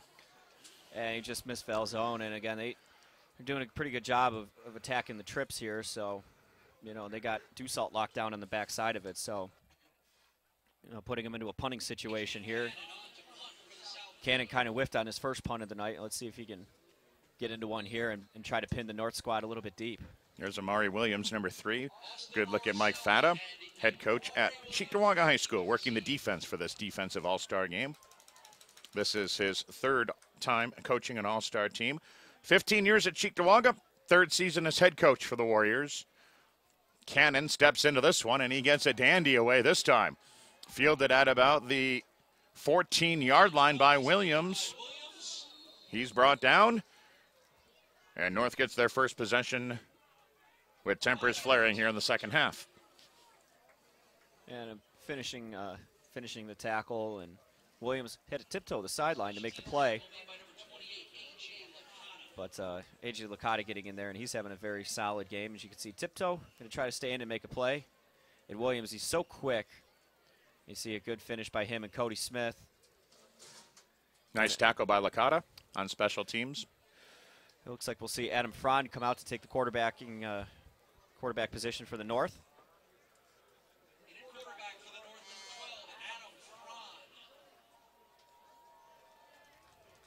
So they'll step to the line of scrimmage at the 21-yard line. 1st and 10. North with the 14-point lead, 20-6. Frond with 2 men in the backfield. Takes the snap, hands it off, right up the middle. And who else but Nigel Davis diving toward first down territory. And again, just having a great game. It looks like he's got a little helmet issue here. Roman West will have to come in. Just a little inside power play, a little gut trap. And fullback going and picking up defensive lineman. And it's almost hard to say what makes Nigel Davis so good. Vision. His vision I think that's a good way to put it. And mental awareness of the game.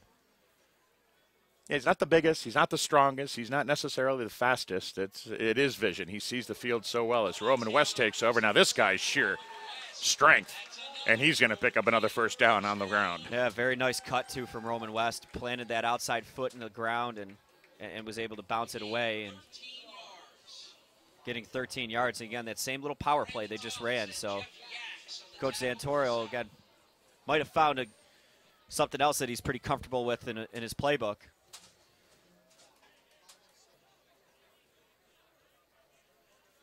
So back-to-back first downs, both on the ground, one from Nigel Davis, and that one from Roman West goes for 13 yards. Kobe Hughes comes back into the game for the North All-Stars.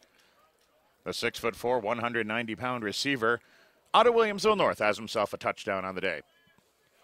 And this has been their MO for a while, 22 personnel, 21 personnel, I'm sorry, 2 backs and a tight end, and they just like to run it. Fron back to pass, feels some pressure, flushed out of the pocket to the right side, throws it downfield. Oh, boy, right into the hands of Kobe Hughes. Normally, the sure-handed receiver bobbles that one. Yeah, and it was just in and out of his hands there. And Fron put the ball right on the money when he was rolling out. Great throw. And it was just dropped. We do have a flag on the play back in the area of holding, it looks like. And it appears it will be on the North squad. They'll be backing up. I need a pair of socks like that. It'd look good.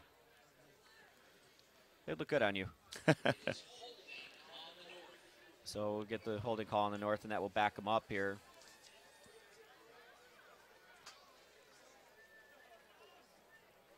Standing room only, and when I say that, I mean it literally. There's not an empty seat. There's spectators around the outside of the field. Here's the call. And so this will put him back in a first down and very long situation here. First down and 30 almost. Let's see what Fron dials up as he goes under center. First, and as you mentioned, very long after the penalty. Fron back to pass, hands it off instead. Off the right side of the line, not much room there. Gain of about 3 on the play. Evan Majewski, and again, just doing a nice job on the carry there. And again, a very good career at Star Point. Ran into his own offensive lineman, and that's a big boy to run into right there, number 74, He had Eric Jacobs. He had some flashes of brilliance and, working his way around here. Here's the other thing, too. I mean, again, getting these guys in and out of the game, it's a long game. I mean, they're playing college quarters for the first time ever, which is the equivalent of another quarter in high school football, and you add the 4 more 3 minutes. So that's good math. A long game. It is a long game. But nobody's in a hurry either. It's the final time a lot of these players will be on the field in a competitive situation as Fron takes the snap through it, nearly intercepted, well overthrown. The intended receiver, the defensive back, not able to make the play. Ball's on their own 27, and that's going to bring up 3rd and very, very long. Yeah, it looks like they tried a little pump and go, and Jeff Yaks, the safety, if he would have maybe sat back and played the ball, he could have had a pick, but he came running up to try to make a play on the receiver. You're intended for Lauricella.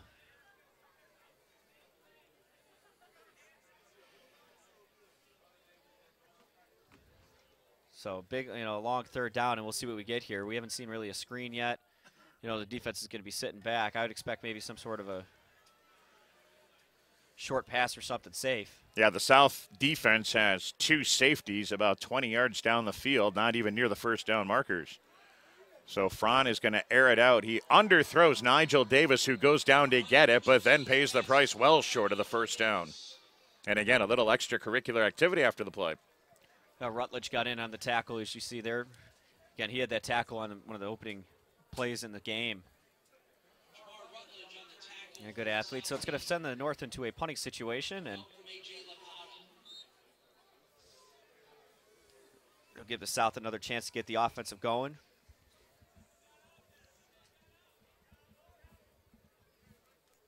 Back in white, wearing number 1, is Jamar Rutledge out of McKinley High School, headed to Buffalo State to play for the Bengals. Davis Gets a high kick, but rather short. And now it rolls down to the 30-yard line, and that's where it's going to be downed. Mere Miles out of Niagara Falls down on the punt coverage. So 9:53 to go here, and we'll see if Brian Stoll can get the offense up and running. You got to give your credit, though. I mean, yeah, obviously the South has struggled a little bit getting the offense rolling, but the North has been playing very stout defense and doing a good job, especially with their front four, creating pressure on the quarterback and making it cloudy to run option, and they're doing a really nice job. Now they're going to come out under center here. 2 wideouts, one to the right, one to the left, and the handoff in the backfield brought down right at the line of scrimmage, maybe even behind. I think that is a loss of about 2, 2nd down and 12. Tom Doctor in on the tackle, and again, this defense for the North has been pretty good. But they are giving up a little bit of an isolation to the backside, so.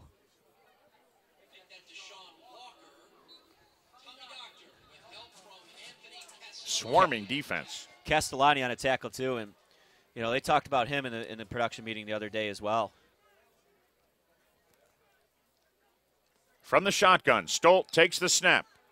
3-step drop, rolls to his right, and then tosses one out of bounds. Let's go downstairs to Amy Audibert.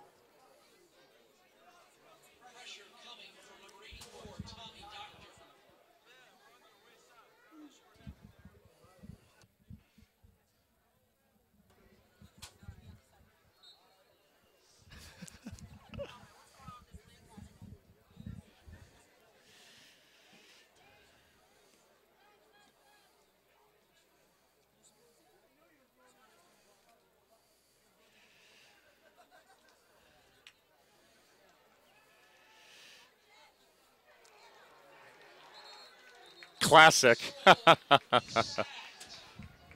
Certainly, I mean, being a Lancaster guy, I mean, excuse me, you're growing up, into that rivalry. I can remember my first Lancaster Depew game. I was 5 years old. My dad took me, and you grew up in that rivalry, and you grew up.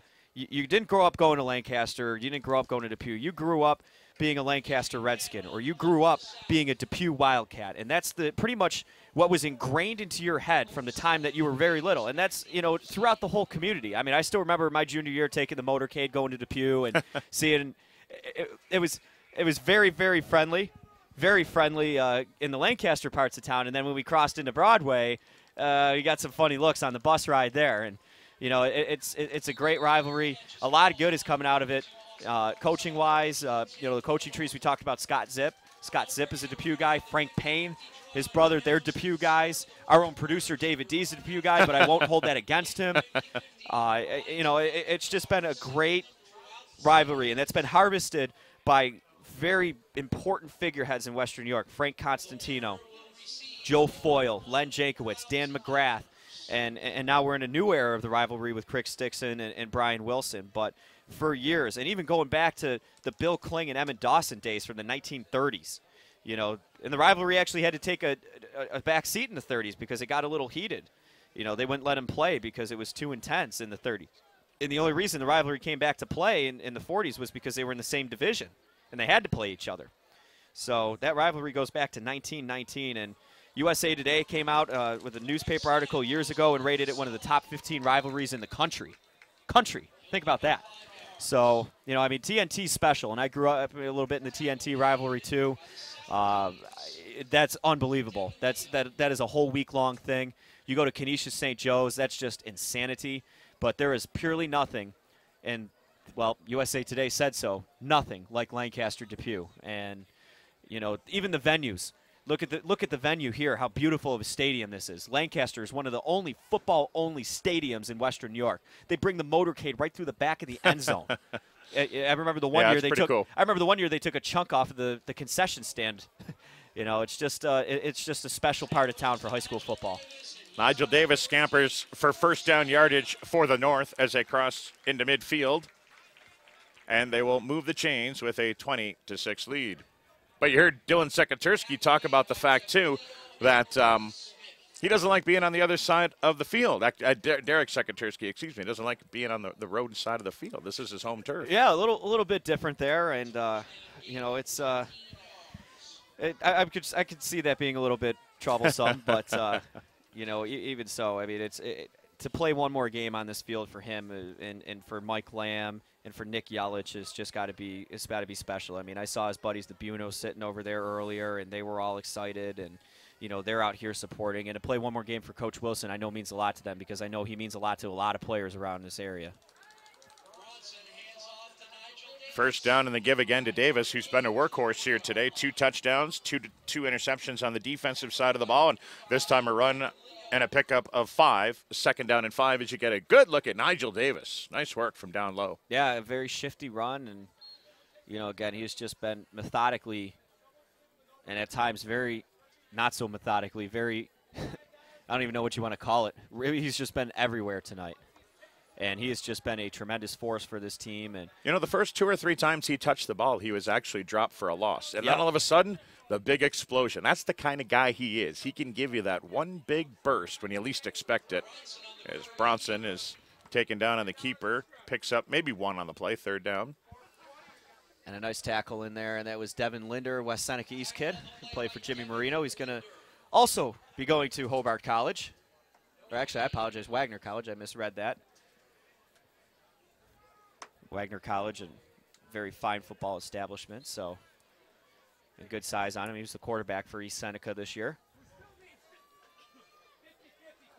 Most of the players on both rosters, with the exception of maybe 1 or 2, and we won't point them out because they're undecided and they may end up going somewhere, but all of these kids are going on to school, which is nice to see. Not necessarily to play football. A good chunk of them are going to give it a shot, but they're all going on to college within the next couple of weeks, actually. Pass over to Davis in the flat. Nowhere to go, or does he? Picks up a couple, well short of the first down. It's going to be 4th and 4. Yeah, that's, he's so quick that, he can make you miss in a blink. And, the defense did a good job of pursuing the football here, and he got off the edge there. And nice job. He made Linder miss a little bit there. And Mike Lamb, look at him out in pursuit. He gets his big bear claws on him. And again, more pursuit to the football, was able to get him down. He got help from his teammate Nick Yelich, also of Depew High School, and that'll bring in a punting situation, it looks like here. They thought about going for it for a moment. But it's a game of field position, though, too. And at this point, for sure. And the South is struggling to get their offense going. So with a 2-touchdown lead, and even though you're on the 40 and it's appealing to go for it, smart to punt the ball. Kicked away. The South wants to stay away from it, so it'll be downed. And a pretty good kick. They get the benefit of a great roll down to the 7-yard line. And that's where the South will march their offense back out onto the field, needing a couple of scores to get back into this game. Yeah, take a beautiful, beautiful turf row. There's Coach Fata. Does a great job at Cheektowaga, doesn't he? They've built a good program out there. They run such a great program. And that started with Coach Zip, Principal Skip. Principal Zip. And, they've just kind of continued to carry on those traditions, and there's programs that you just know that are never going to be down, that are never going to go through those 2-win, 3-win seasons, and they're one of them. Depew's one of them. Even though they might not have the talent that they're going to have in a couple years, it comes and goes in waves. They're just so well coached with what they do that they're never going to be truly down, and they just do such a great job, and they have a great staff camaraderie, and those that's a huge difference when the whole staff's on the same page and bought in. Walker was stuffed for a loss of 2 on the play. 2nd down and 12 from deep in their own territory. They have the length of the field to march, and they need to do it. Well, there's still time. I don't want to say quickly. 3.5 minutes to go here in the 3rd quarter. Stolt airs it out in the flat. Caught by Dussault. Dives out toward the first down marker. It was his bread and butter, that isolation to Dussault and on the backside, and that was very effective this year. And as you can see, that timing is picture perfect. Now they got Ryan Richards over top on him, and Richards a heck of a player. He is leaving tomorrow morning. Yep. To go to school. He's going down to Robert Morris, and that was for last year's MVP, Eddie Smigera. went to college. Out of West Seneca East, of course, Smigera. That was on 3rd and 2 play. It's caught, and it looks like it'll be good for a first down. So Richards, he was onto it that time, but they might be setting up that pump and go. You know, you always need to be a little worried about that. Falzone's going to check back in as it looks like they're going to go to the spread set. As there's Coach Wilson looking to call a play off the wristband, and Jake Sisson's giving him help with the signals. Brian Wilson is an old-school football guy. Oh, yeah. Oh, yeah, except he runs a very new school type of offense. Stolt with a handoff, a little trickery to the near side, and then pushed out of bounds was number 11, Deion Strong. Yeah, they tried a little bit of a reverse there out of the bunch set. It's the first time we've seen that all night. We're going to have a holding penalty coming back here on the North squad. You know, it's quite a process putting these all-star teams together, talking with the coaches during the course of the week. You have 2 weeks to put this thing together. And each and every player on the field was a star or a captain on their respective high school team. And, well, then you might be reduced to playing special teams. I don't want to say reduced. You're still an all-star. You're still on the field. But, you know, you might not be the captain around here, the king of the field around here. And you got 2 weeks to put it together. They're allowed to hold 11 practices, which both squads did. And then you put this product out on the field. Well, both coaches agreed that the team that comes together with the camaraderie is usually the one that wins. The chemistry, camaraderie, right. That pass nearly picked off at the 30. And, yeah, that one in a little bit of a traffic. And, again, the ranginess of the secondary of the North squad. And you look at Scott Zipp right there and Matt Palma, long time official. Palma was a teacher at Depew. He could have taught Scott Zipp, but another fact about Mr. Palma is his wife worked in the Lancaster district, worked at Lancaster High School in the nurse's office for all those years. And their daughter, Lisa, is the girls softball coach at Hamburg High School and is doing a phenomenal job. Is there anything you don't know? Math. Stolt back to pass, underthrows his receiver, and that was probably a good thing because it was dangerously close to an interception right around the first down marker. 3rd down and 13. It didn't look like Brian was comfortable back there. He hasn't looked comfortable today at all. The rush has been pretty solid. I mean, the North has been doing a good job, and they clog up a lot of passing lanes. And here's the other thing, though, too, that it kind of, I guess, in a way works towards the defense, but, you know, running the ball in this game is really sort of the answer in some ways because, you know. Keep it simple. Well, yeah, but you got 7 guys dropping into coverage. So, you know, it's hard to find those passing lanes, especially with such great athletes. It's hard to get a good passing game going. 3rd and long for Stolt, who sets up in the shotgun, feels the pressure, avoids the first wave, has a receiver, connects, but that's going to be short of a first down by about 4 yards. Yeah, he tried to throw the check down to Deshaun Walker in the flat. And we got a whistle here as we got an injured player on the field. First time we've seen this today, and you hate to see it. Yeah, you definitely do. It looks like, I believe Kevin Galt from Sweet Home is down here, and looks like it's hopefully only just a cramp. Perhaps a cramp on a warm night. It is pretty humid. The humidity before the game is 82%, so, you know, I remember a couple years ago how hot it was. Last year, how hot it was. But going back to the couple of years before, Dave, it really has been the team with the scrambling quarterback that's been able to get their running game going that has been successful in this game. I mean, we talked about Jordan Johnson 2 years ago. Talked about Smigera last year and how much of a difference. Boy, did Smigera have a big game last year. Oh, my goodness. He was phenomenal last year.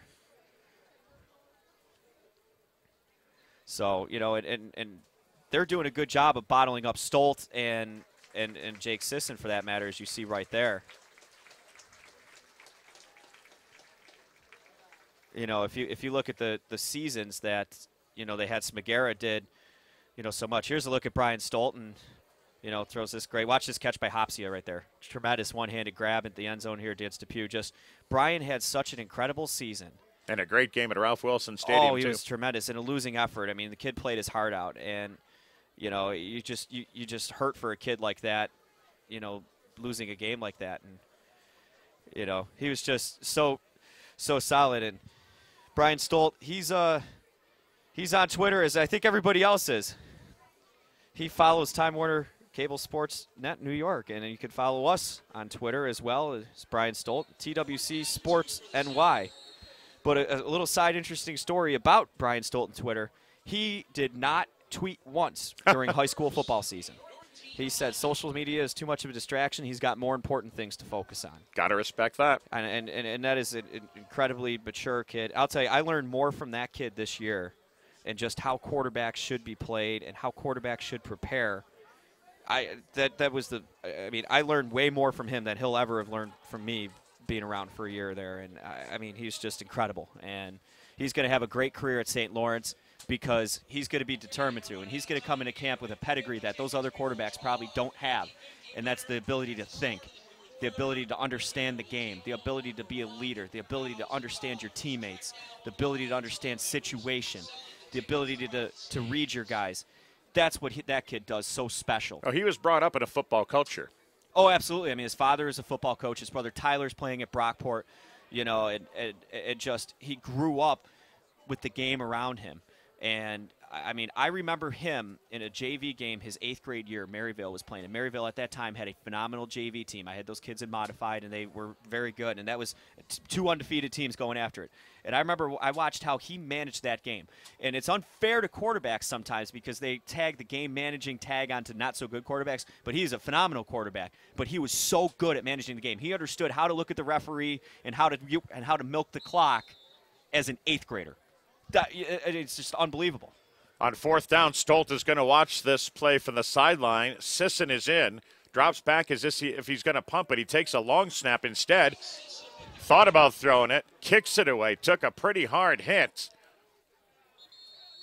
And the ball's going to be down at about the 46-yard line. Sisson was nailed after getting that kick away, barely. That was Castellani from St. Joe's, and they gave him that rugby punt. And you got that run-pass option, run-pass-kick option. And how about the athleticism of Sisson there, though, just to be able to get that off? Think leave about yourself in a very vulnerable position right there, too. He took one step and was able to get a good 25-yard punt off. That's not easy to do. I could do it. In Madden? Yeah, in Madden, yeah. Touche, my friend, touche. But I think you're going to see the North come out here a little methodical. I think you're going to go back and watch that weak side ISO game that has been working so effectively for them. They're going to run that inside power play that they've kind of broken a few times. I think they're going to go under center and kind of grind it down a little bit here. I don't want to say nothing has happened here in the third quarter, but really nothing has happened here in the third quarter. No, it's the defense. Score remains the same. The ball hasn't been moved. Chains haven't been moved. It's been a long third quarter of play, and if you're the North All-Stars who have the ball on offense now, that's okay with you because you also have a 14-point lead. Yeah, that defense, it's been a defensive showdown here in the second half, and you usually get that. You get into that third quarter lull, and the game is long, and it kind of drags a little bit, and, that's the hardest thing is to come out after halftime and come out with guns a-blazing. It does because the third quarter wears on you in a game. You're starting to, am I overthinking things as a coach? Okay, this works. Just run this because it worked. I still want to run the adjustments that we made at halftime. The third quarter is the hardest quarter in football, in my opinion. 2nd down and 2. Snap taken by Majewski. Hands it off. Gets the corner. That's Evan Majewski. 1st down yardage and more. No relation that we know of to Ryan Majewski, but you got the Majewski connection there. And both, I will say they do have this in common. Both are great football players, striking the fear in opponents in Class A the last couple years. And penalty on the play. It's going to come back. Holding call. And you see the acceleration. Majewski had a very good career, and it was a shame that he played as banged up as he did at times because he was a special player. And he's moving on, and he'll be playing, his college ball or going to college at Gannon University. And first time we've really seen a big play from either team as Majewski gets the call from the sidelines, but it's brought back on the holding call.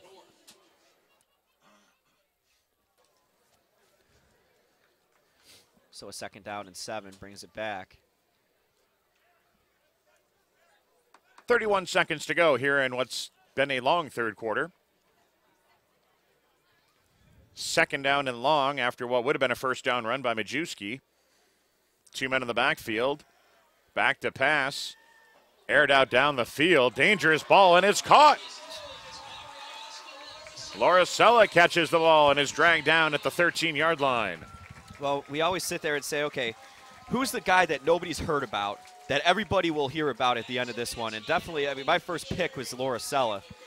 And the coaches agreed when we brought it up to them in the meeting, who's your guy? And it's like a little smash concept. You know, that little hitch or curl underneath the flag route. And Majewski threw that corner ball really, really well. Lauricella playing his high school football under Michael Dean at Akron as we wrap up the 3rd quarter of play. Score remains the same, 20-6, North Rutherford South. 4th quarter action coming up next.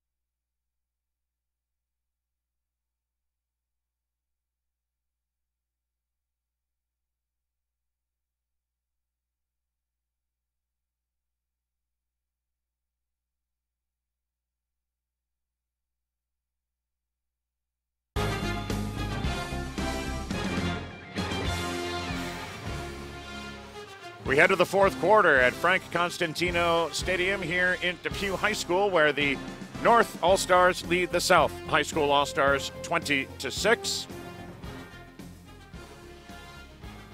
As we head to the 4th quarter of play. And it'll be a 1st down after the catch from Lauricella. Now the handoff off the left side of the line. Evan Majewski picks up about 4 on the play. Yeah, again, they're just going to that left side, picking on the defense's right. And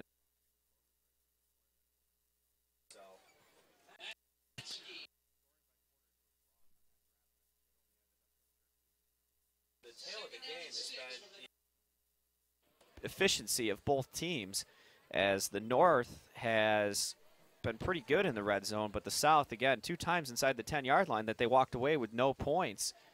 And that's obviously going to be wearing on the fact right now that this game could be a tie game, or the South could even be winning. So the ball on the 19-yard line, officially in the red zone on 2nd down. Majewski fakes the handoff. No, he does give it off. Fooled everybody, including me. And a big gain up the middle is good for 1st down yards. And Roman West on the carry there. And again, he had a very, very good season at Hutch Tech. A nice kid, too, and, you know, it's tough sometimes to come out of, you know, what would be the former Harvard Cup in the city, and I remember sitting in the production meeting with them, and he said, you know, he was one of the guys that would get everybody rallied over the summer. Guys are coming from different parts of the city, and, you know, he was one of those guys that would try to keep everybody going, everybody on the same page, and was a really important leader for that Hutch Tech football team.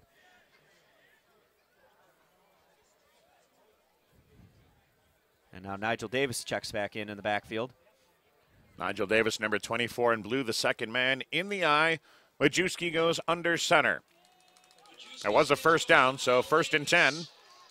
They can get a 1st down without scoring a touchdown. They've got to get down to the 2 to do it, so to bring up 2nd down now. So we approach 13 minutes to go in the 4th quarter. Yeah, they just, again, very simply, that power sweep formation here, and they get a couple guys out in front of them, and Brandon Thomas getting in there on the tackle. Angelo Miranda, another nice kid. Angelo Miranda from Lackawanna. You know, I've seen him, worked with him at a few camps. Great kid. He has a great mind for the game, a good passion for the game. I remember working with him in a 7-on-7 clinic, and just a tremendously nice kid and a good football player at Lackawanna. Coach Adam Tardif. And Angelo will be continuing his education and possibly football career at Erie Community College.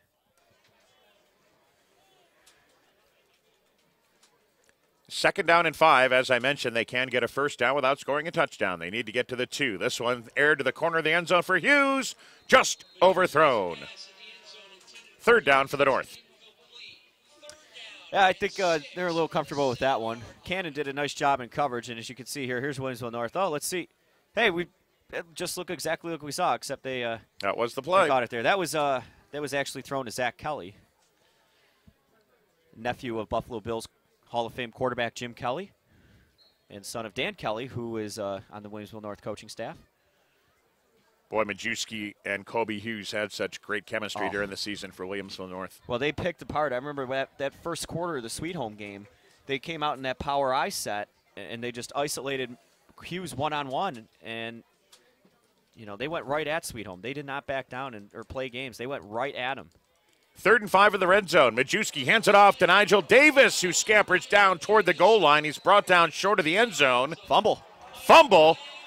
Yes, fumble. And the South gets the ball back. The first real miscue. A.J. Licata came up with a football at the end of the pile there, and it looked like Davis fumbled late. But again, red zone woes for both teams continuing. The turnovers. Let's take a look here. The little draw play again. Davis scored on that early in the first quarter. Mike Lamb wrapped him up, and he got brought down. Boy, that's a big body, number 75, Mike Lamb, yeah. out of Depew. He was a big body as a sophomore. I remember when I was talking to, I think it was Coach Sugg, actually, and he's like, oh, yeah, we got this sophomore. And again, we're sitting over on the other side of town like, why doesn't Lancaster get any of the size? We're always tiny up front. What the heck?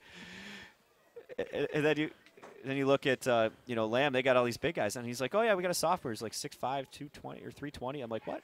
Sisson back into quarterback, hands it off, and he's tackled in the end zone. That is a safety for the North, so they get the 2 points, and they'll get the ball back too. Wow, just like that. That's how fast things can happen. I was just going to say, the good news is the South All-Stars get the ball back on the fumble from Nigel Davis, but they're backed up literally with their backs on the goal line, and this is what happens right here. Yeah, Roth got in there, and Deshaun Walker got wrapped up pretty well and knocked back into the end zone. A big guy out of Niagara Wheatfield. And extending the lead to 22-6. It's a great opportunity for us to see players like that we might not see all too often in the regular season. Sure. Coming out of the Southern Tier. And he played for Brett Tylick up in Niagara Wheatfield. Or Niagara Wheatfield up in Niagara County. And Brett Tylick, I used to coach against him in Modified when he was there, and he's ascended to become the next varsity head coach of a program that is trying to find its way and get back into that storied tradition, because from the 80s and 90s, Niagara Wheatfield was dominant. And, it's just a program that kind of fell off the wayside, and I know he works hard, and he's got a good staff that's on board, and they're going to try to get back. He does a nice job. Good look there at Rich Robbins from Canisius High School as we go downstairs to Amy Audibert.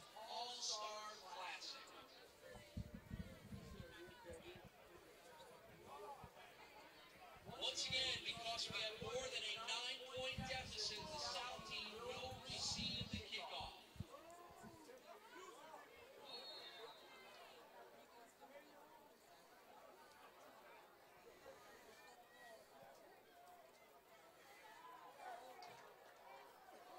Davis's kick is received by Nick Malone.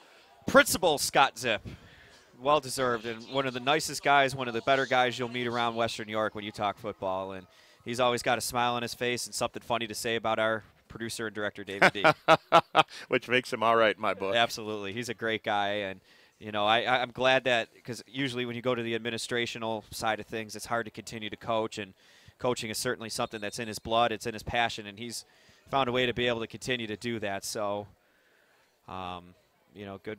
He's got a good thing going there, and obviously working with Coach Fata, and we're going to do a 50-50 split here, it looks like.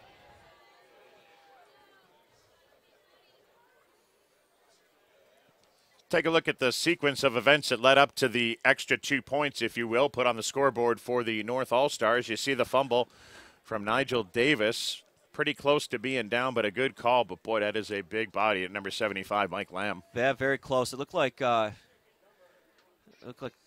led to the safety here, irregardless. So it got the 2 points, and that was a close call on the fumble, but it looked like it also got punched out by Falzone. It looked like Falzone had gotten in there. So we have a raffle. And again, here's the other thing that is overlooked too. This game, does a lot for the Kensington Lions Club, and they put this game on every year. And they donate a lot of money from this game to Kids Escaping Drugs, which is probably one of the most important things around Western New York for the youth and that. And obviously Dick Gallagher was the ambassador of that for forever, and we're very happy to see Dick out here, and he's feeling better. He had some off-season surgery and needed to regroup to get back into mid-season form here. And always good to see him out here, albeit in a Boston Red Sox jacket. Here's one of those quirky, if you will, rule changes. And now a flea flicker back to the quarterback. Sisson has a man open and connects. Brandon Jefferson catches the ball. A gain of only about 5 after all that trickery. But again, one of those quirky rule changes for an all-star game like this, despite the fact that North got the safety. In the regular season, they would get 2 points and the ball. But here they get the 2 points, but because of the point differential, the South actually gets the ball back for a chance to try and chip their way back into this game offensively. That was kind of one of the slower developing reverse flea flickers. I honestly thought we would see that from the North squad, but Coach Santoro not needing it tonight.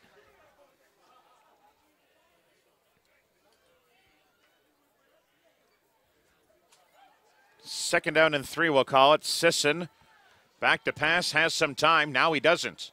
And he's going to be brought down right around the line of scrimmage, bringing up third down. A little bit short there. He'll need about a yard and a half to get the first down. But, again, this North defense is doing a great job in pass coverage and doing a good job taking away a lot of what, the South is trying to do. It looks like they're going to try to go to the heavy set here and bring some bigger guys out here on third down.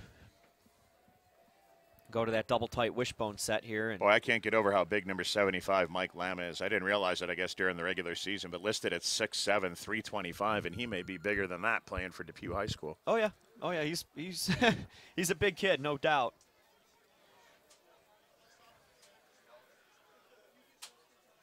No wideouts. Sisson has 3 men in the backfield with him. They're going to try to pick up the 2 yards they need for a first down to keep possession. Sisson, handoff. They can't get the corner, or did they? Boy, that's going to be close. I think they're gonna be close enough. Hard to tell. And it'll be fourth. They're going to bring out a measurement. It looks like here. It'll be very close. Or never mind. They are going to be just short. Fourth down, under 10 minutes to go. You got to kind of go for it. Yep. Now let's see what he's going to bring out here. And looks like they're going to bring the spread personnel back on the field. Deion Strong wearing number 11 in white for the South All-Stars out of St. Mary's of Lancaster, where he's played for Coach Dave Hersey. Back on the field right now. You get a good look at Strong. Yeah, Coach Hersey, and he's another guy that's very involved at the Kensington Lions Club in this game and in the organization of this game. And they did call it a first down, so the chains move. Sisson fakes the handoff, and he's dumped in the backfield for a loss of 5. So, well, there you go. Mosiah Townsend, a very, very underrated kid. That was a first down, actually. I guess they did signal a first down. Yep. They changed that in the box late, but they tried the read option here to Sisson. Mosiah Townsend, a very underrated player from Lockport. He's a great athlete, and he always plays level-headed and calm. I mean, you watch him more. You can see how they are more in basketball because, again, they don't have all the equipment on. Everything's right there. It's really centered, and he's just so calm, cool, collective as an athlete. And he's a clutch player, too. Very, very good player. Second down and 15 in the shotgun. Sisson has a man open, makes the connection, but they're only going to pick up about 3 yards on the play, so it'll bring up a third and long. Yeah, slow screen to Valone. It's tough to run those kind of plays because, again, you can't blitz. But, again, trying to just get some yards back in high percentage. Brian Wilson talking things over with his quarterback, Brian Stoltz. or one of them, we should say, two of the premier quarterbacks in Western New York, wrapping up their high school seasons a few months ago, playing in this All-Star Showcase. And one of them right now has the ball in his hands, and that's Jake Sisson airing it out. Overthrows his receiver. That was 3rd and 11. It'll bring up 4th down and long. And it just seems like that the north or the south offense is just struggling to get into a rhythm, and we'll see what they come up with here. Are they going to go for it? It hasn't really been there with either that young man, Jake Sisson, or Brian Stolt at quarterback. No, and they just try to get in here a little bit. Now, if you look at the difference, McGarrett was really the only true quarterback on the South roster, and it made a big difference because he was able to play the whole game. And now these guys are rotating, but it's tough to kind of get into a rhythm against that. So Sisson again in the shotgun, takes it on 4th down. Again, a pooch kick.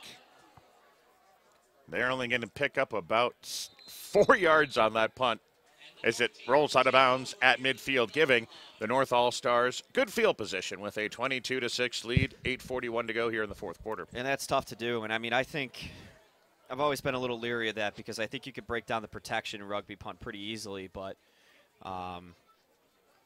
obviously just some indecision there.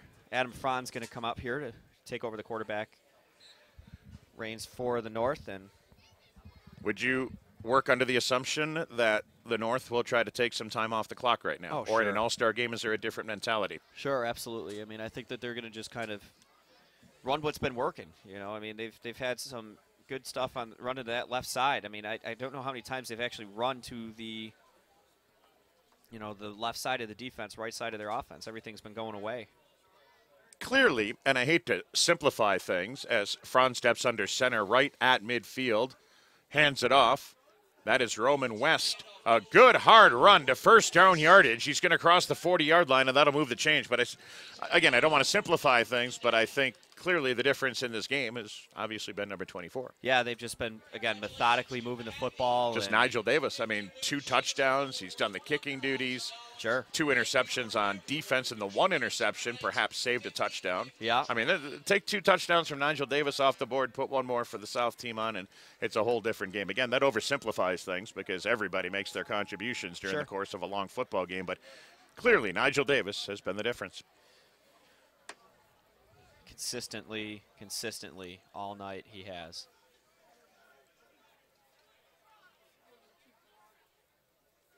So Frahn goes under center, 2 men in the backfield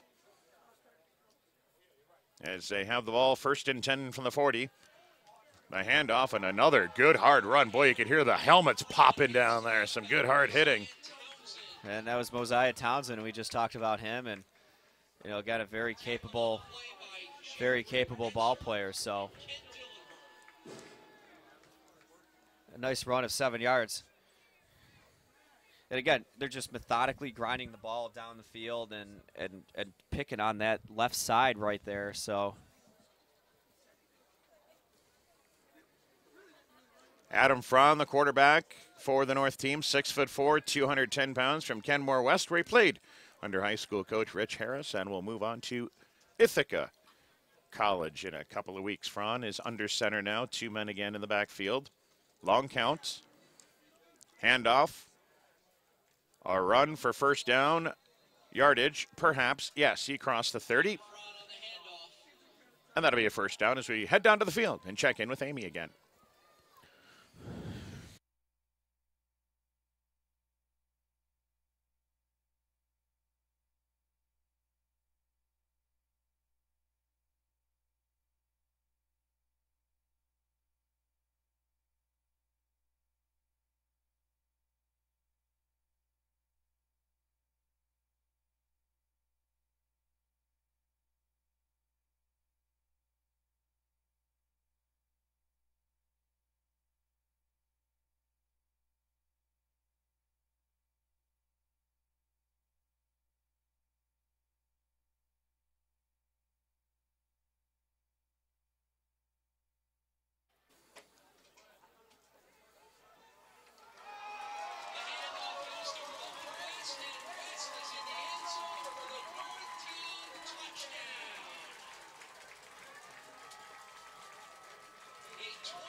Roman West finds his way into the end zone and does a little, I don't know what you call that, hokey pokey?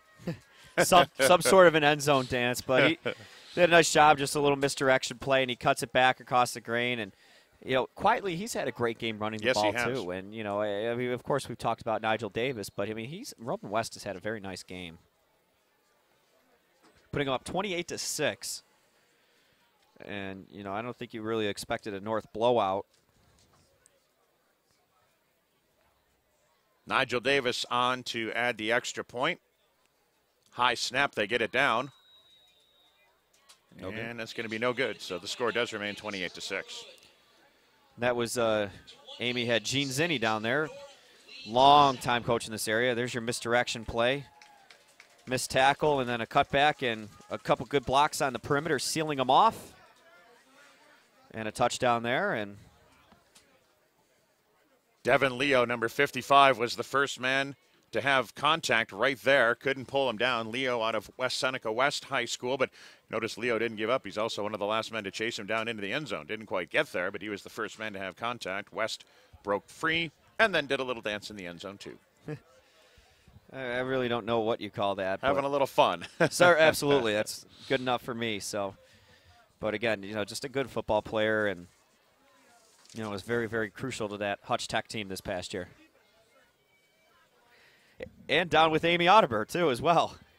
Jack of all trades. Nice.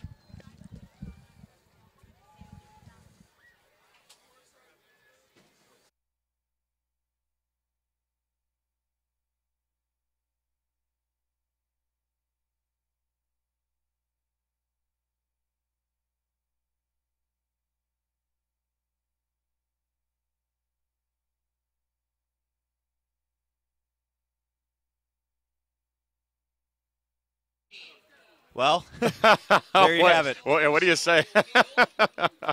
That's some good stuff. I was going to say Amy Audibert's working hard down on the sidelines, but I think she's having as much or more fun than the kids are playing this football game. No, how can you not? I enjoy it and having a great time, and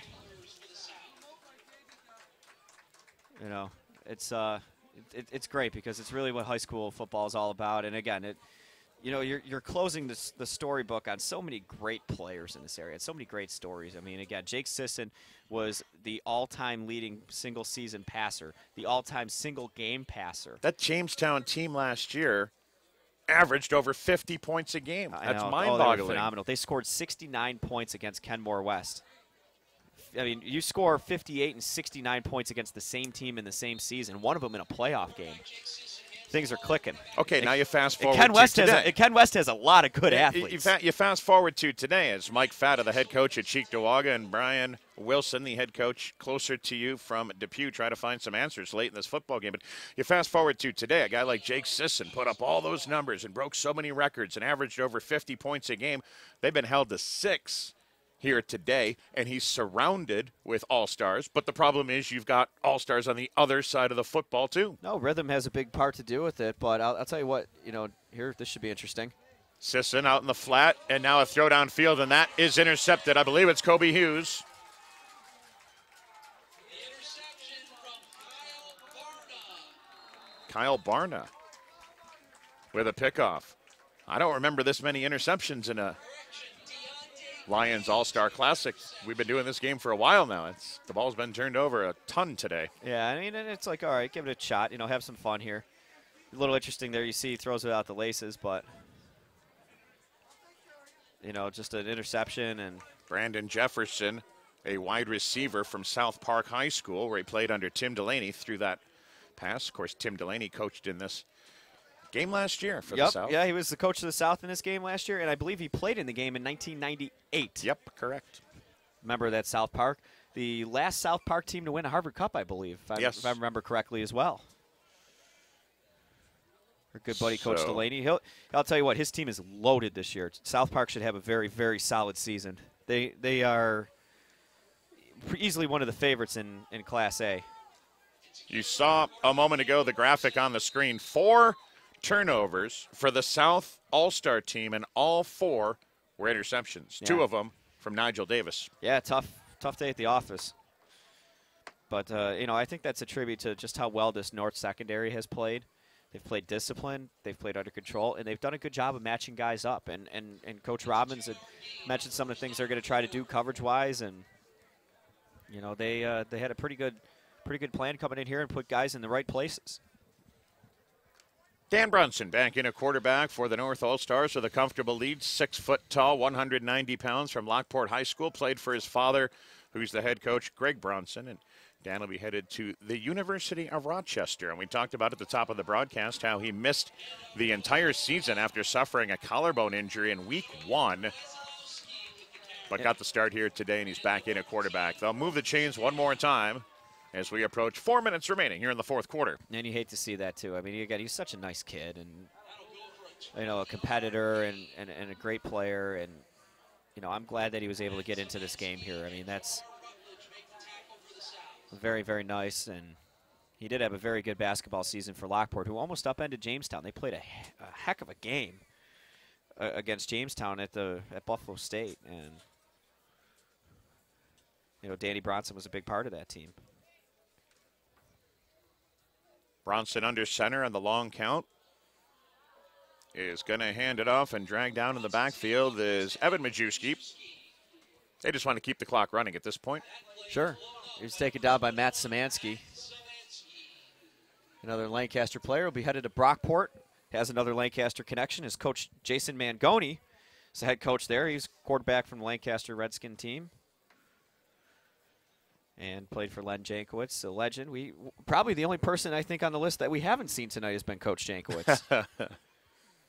How can you forget him? And a part of our broadcasting crew here. That's right. He joined us at the stadium last year. That's right.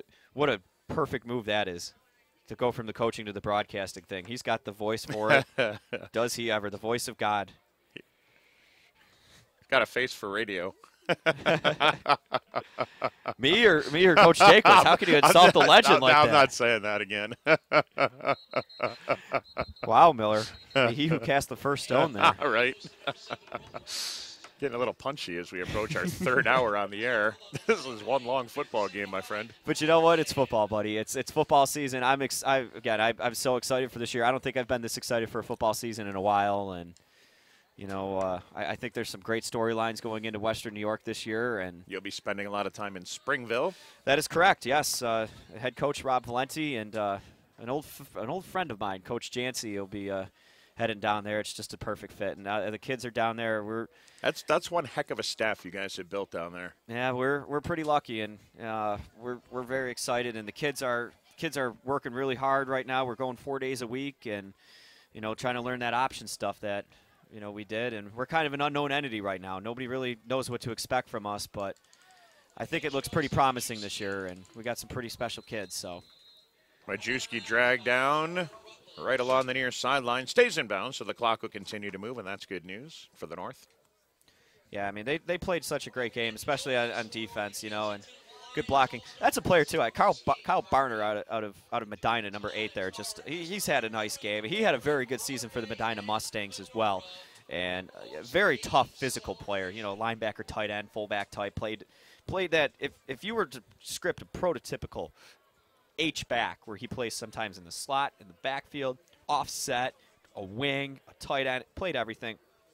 That's that kid. That kid was one of the best kids at that position in Western New York this year. Bronson hands it off. That is Roman West to the right side. That was a 4th down and 10. He picks up about 5 of it, so they'll turn the ball over. With only 57 seconds left, the South gets possession. So, South will take over, and there'll be one more possession for Jake Sisson. When we went down to do our halftime report and check out some of the highlights, you got stopped by a number of people along the sidelines. I think 3 different people said the same exact thing. It's like, hey, who should be could Nigel Davis actually be the player of the game on both the offensive side of the ball and the defensive side of the ball? Can he actually be your offensive player of the game and defensive player of the game? Good thing we've only got one player of the game, and I think it's going to be pretty easy to pick that. Yeah, Roger Miller had that one figured out. But, yeah, I think I think if here's Deshaun Walker breaking another nice run. But I'll tell you what, if we if we had to pick one, I unanimously. I mean, there's been a couple good players in this game that have done some very, very nice things. But I mean, to the level and extent that Nigel Davis has. 2 touchdowns, 2 interceptions, and more on the stat sheet if you want to break it down. Oh, yeah.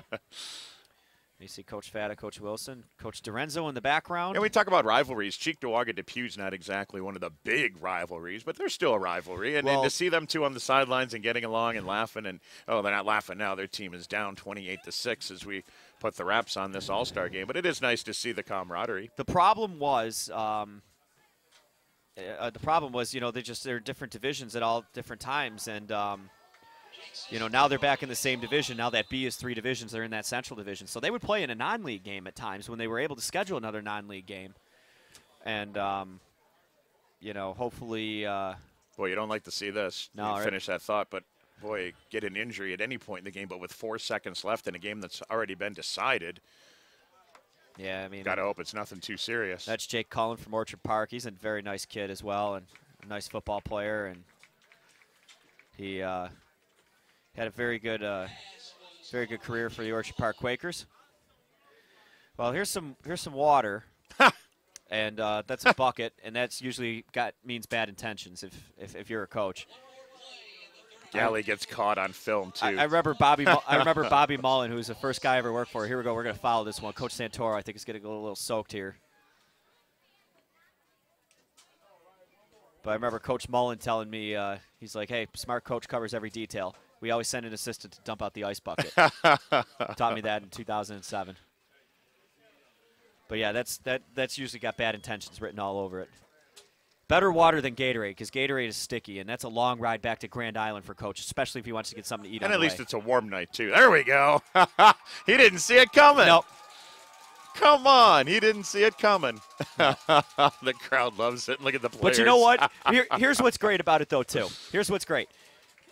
11 days they've been together, okay? 11 practices, and you could see how close and how good of a job he did with those guys, and, that's a testament to him.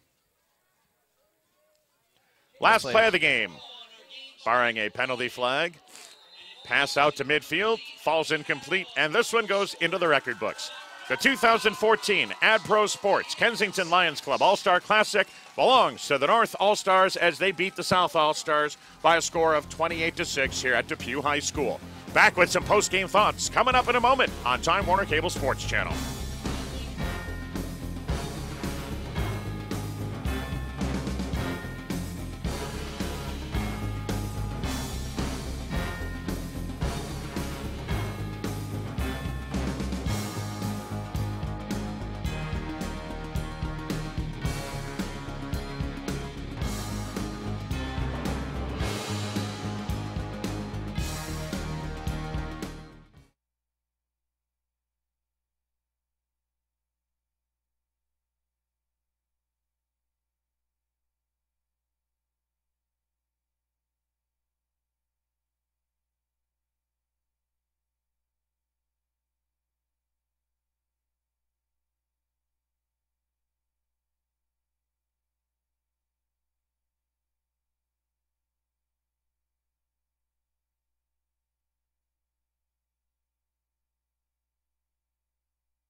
Back with some post-game thoughts. The 39th annual Kensington Lions Club All-Star Game high school version is a final, and the North beats the South by a score of 28-6. They jumped down to an early 14-0 lead. Those first two touchdowns for the North by Nigel Davis, who's standing by downstairs with a couple of friends. Amy Audibert, up to you now.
Nigel Davis from the St. Joseph's Collegiate Institute, our player of the game. 2 touchdowns, 2 interceptions, wrapping up an outstanding high school career.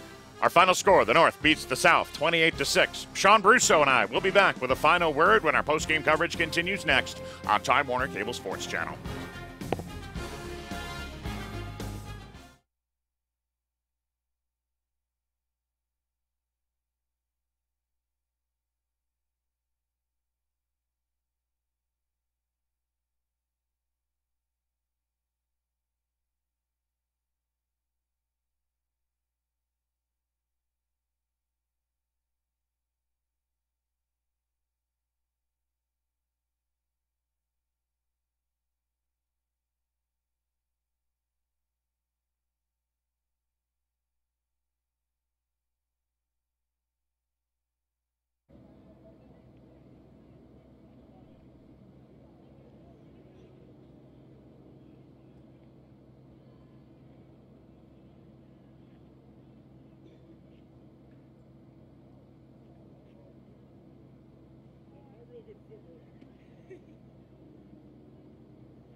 This gets disconnected. Right?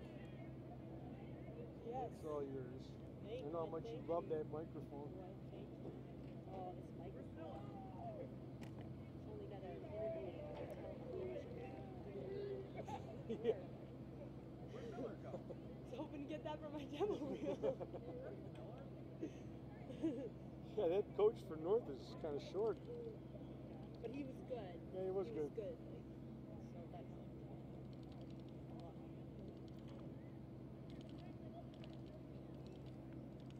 a lot of coaches have been short. You say what? They what? A lot of coaches have been short for me. Well, you tall girl. I'm very tall. Yes.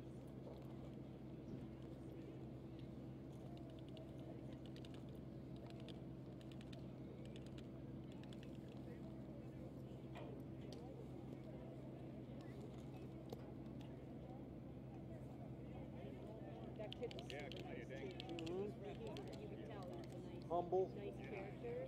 Yep. Humble. Yeah. Got to see my guy Brian there. It was good. Proud of him. That was a long game. Yeah, it always is. It always Gosh, is. that was a long third quarter. Yeah. Third quarter lull, baby. Always comes through. Guys, move over this way a little bit.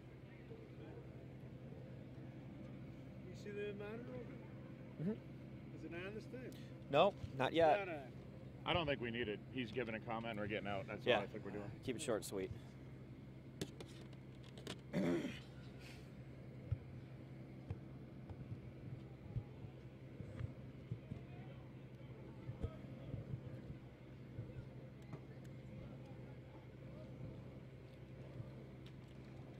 Oh my God. Oh shit, I'm tired.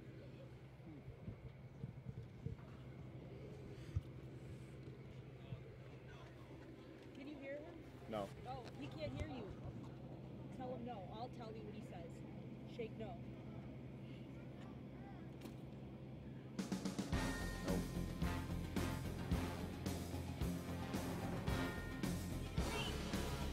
Gotcha. What do we got? 1 and out?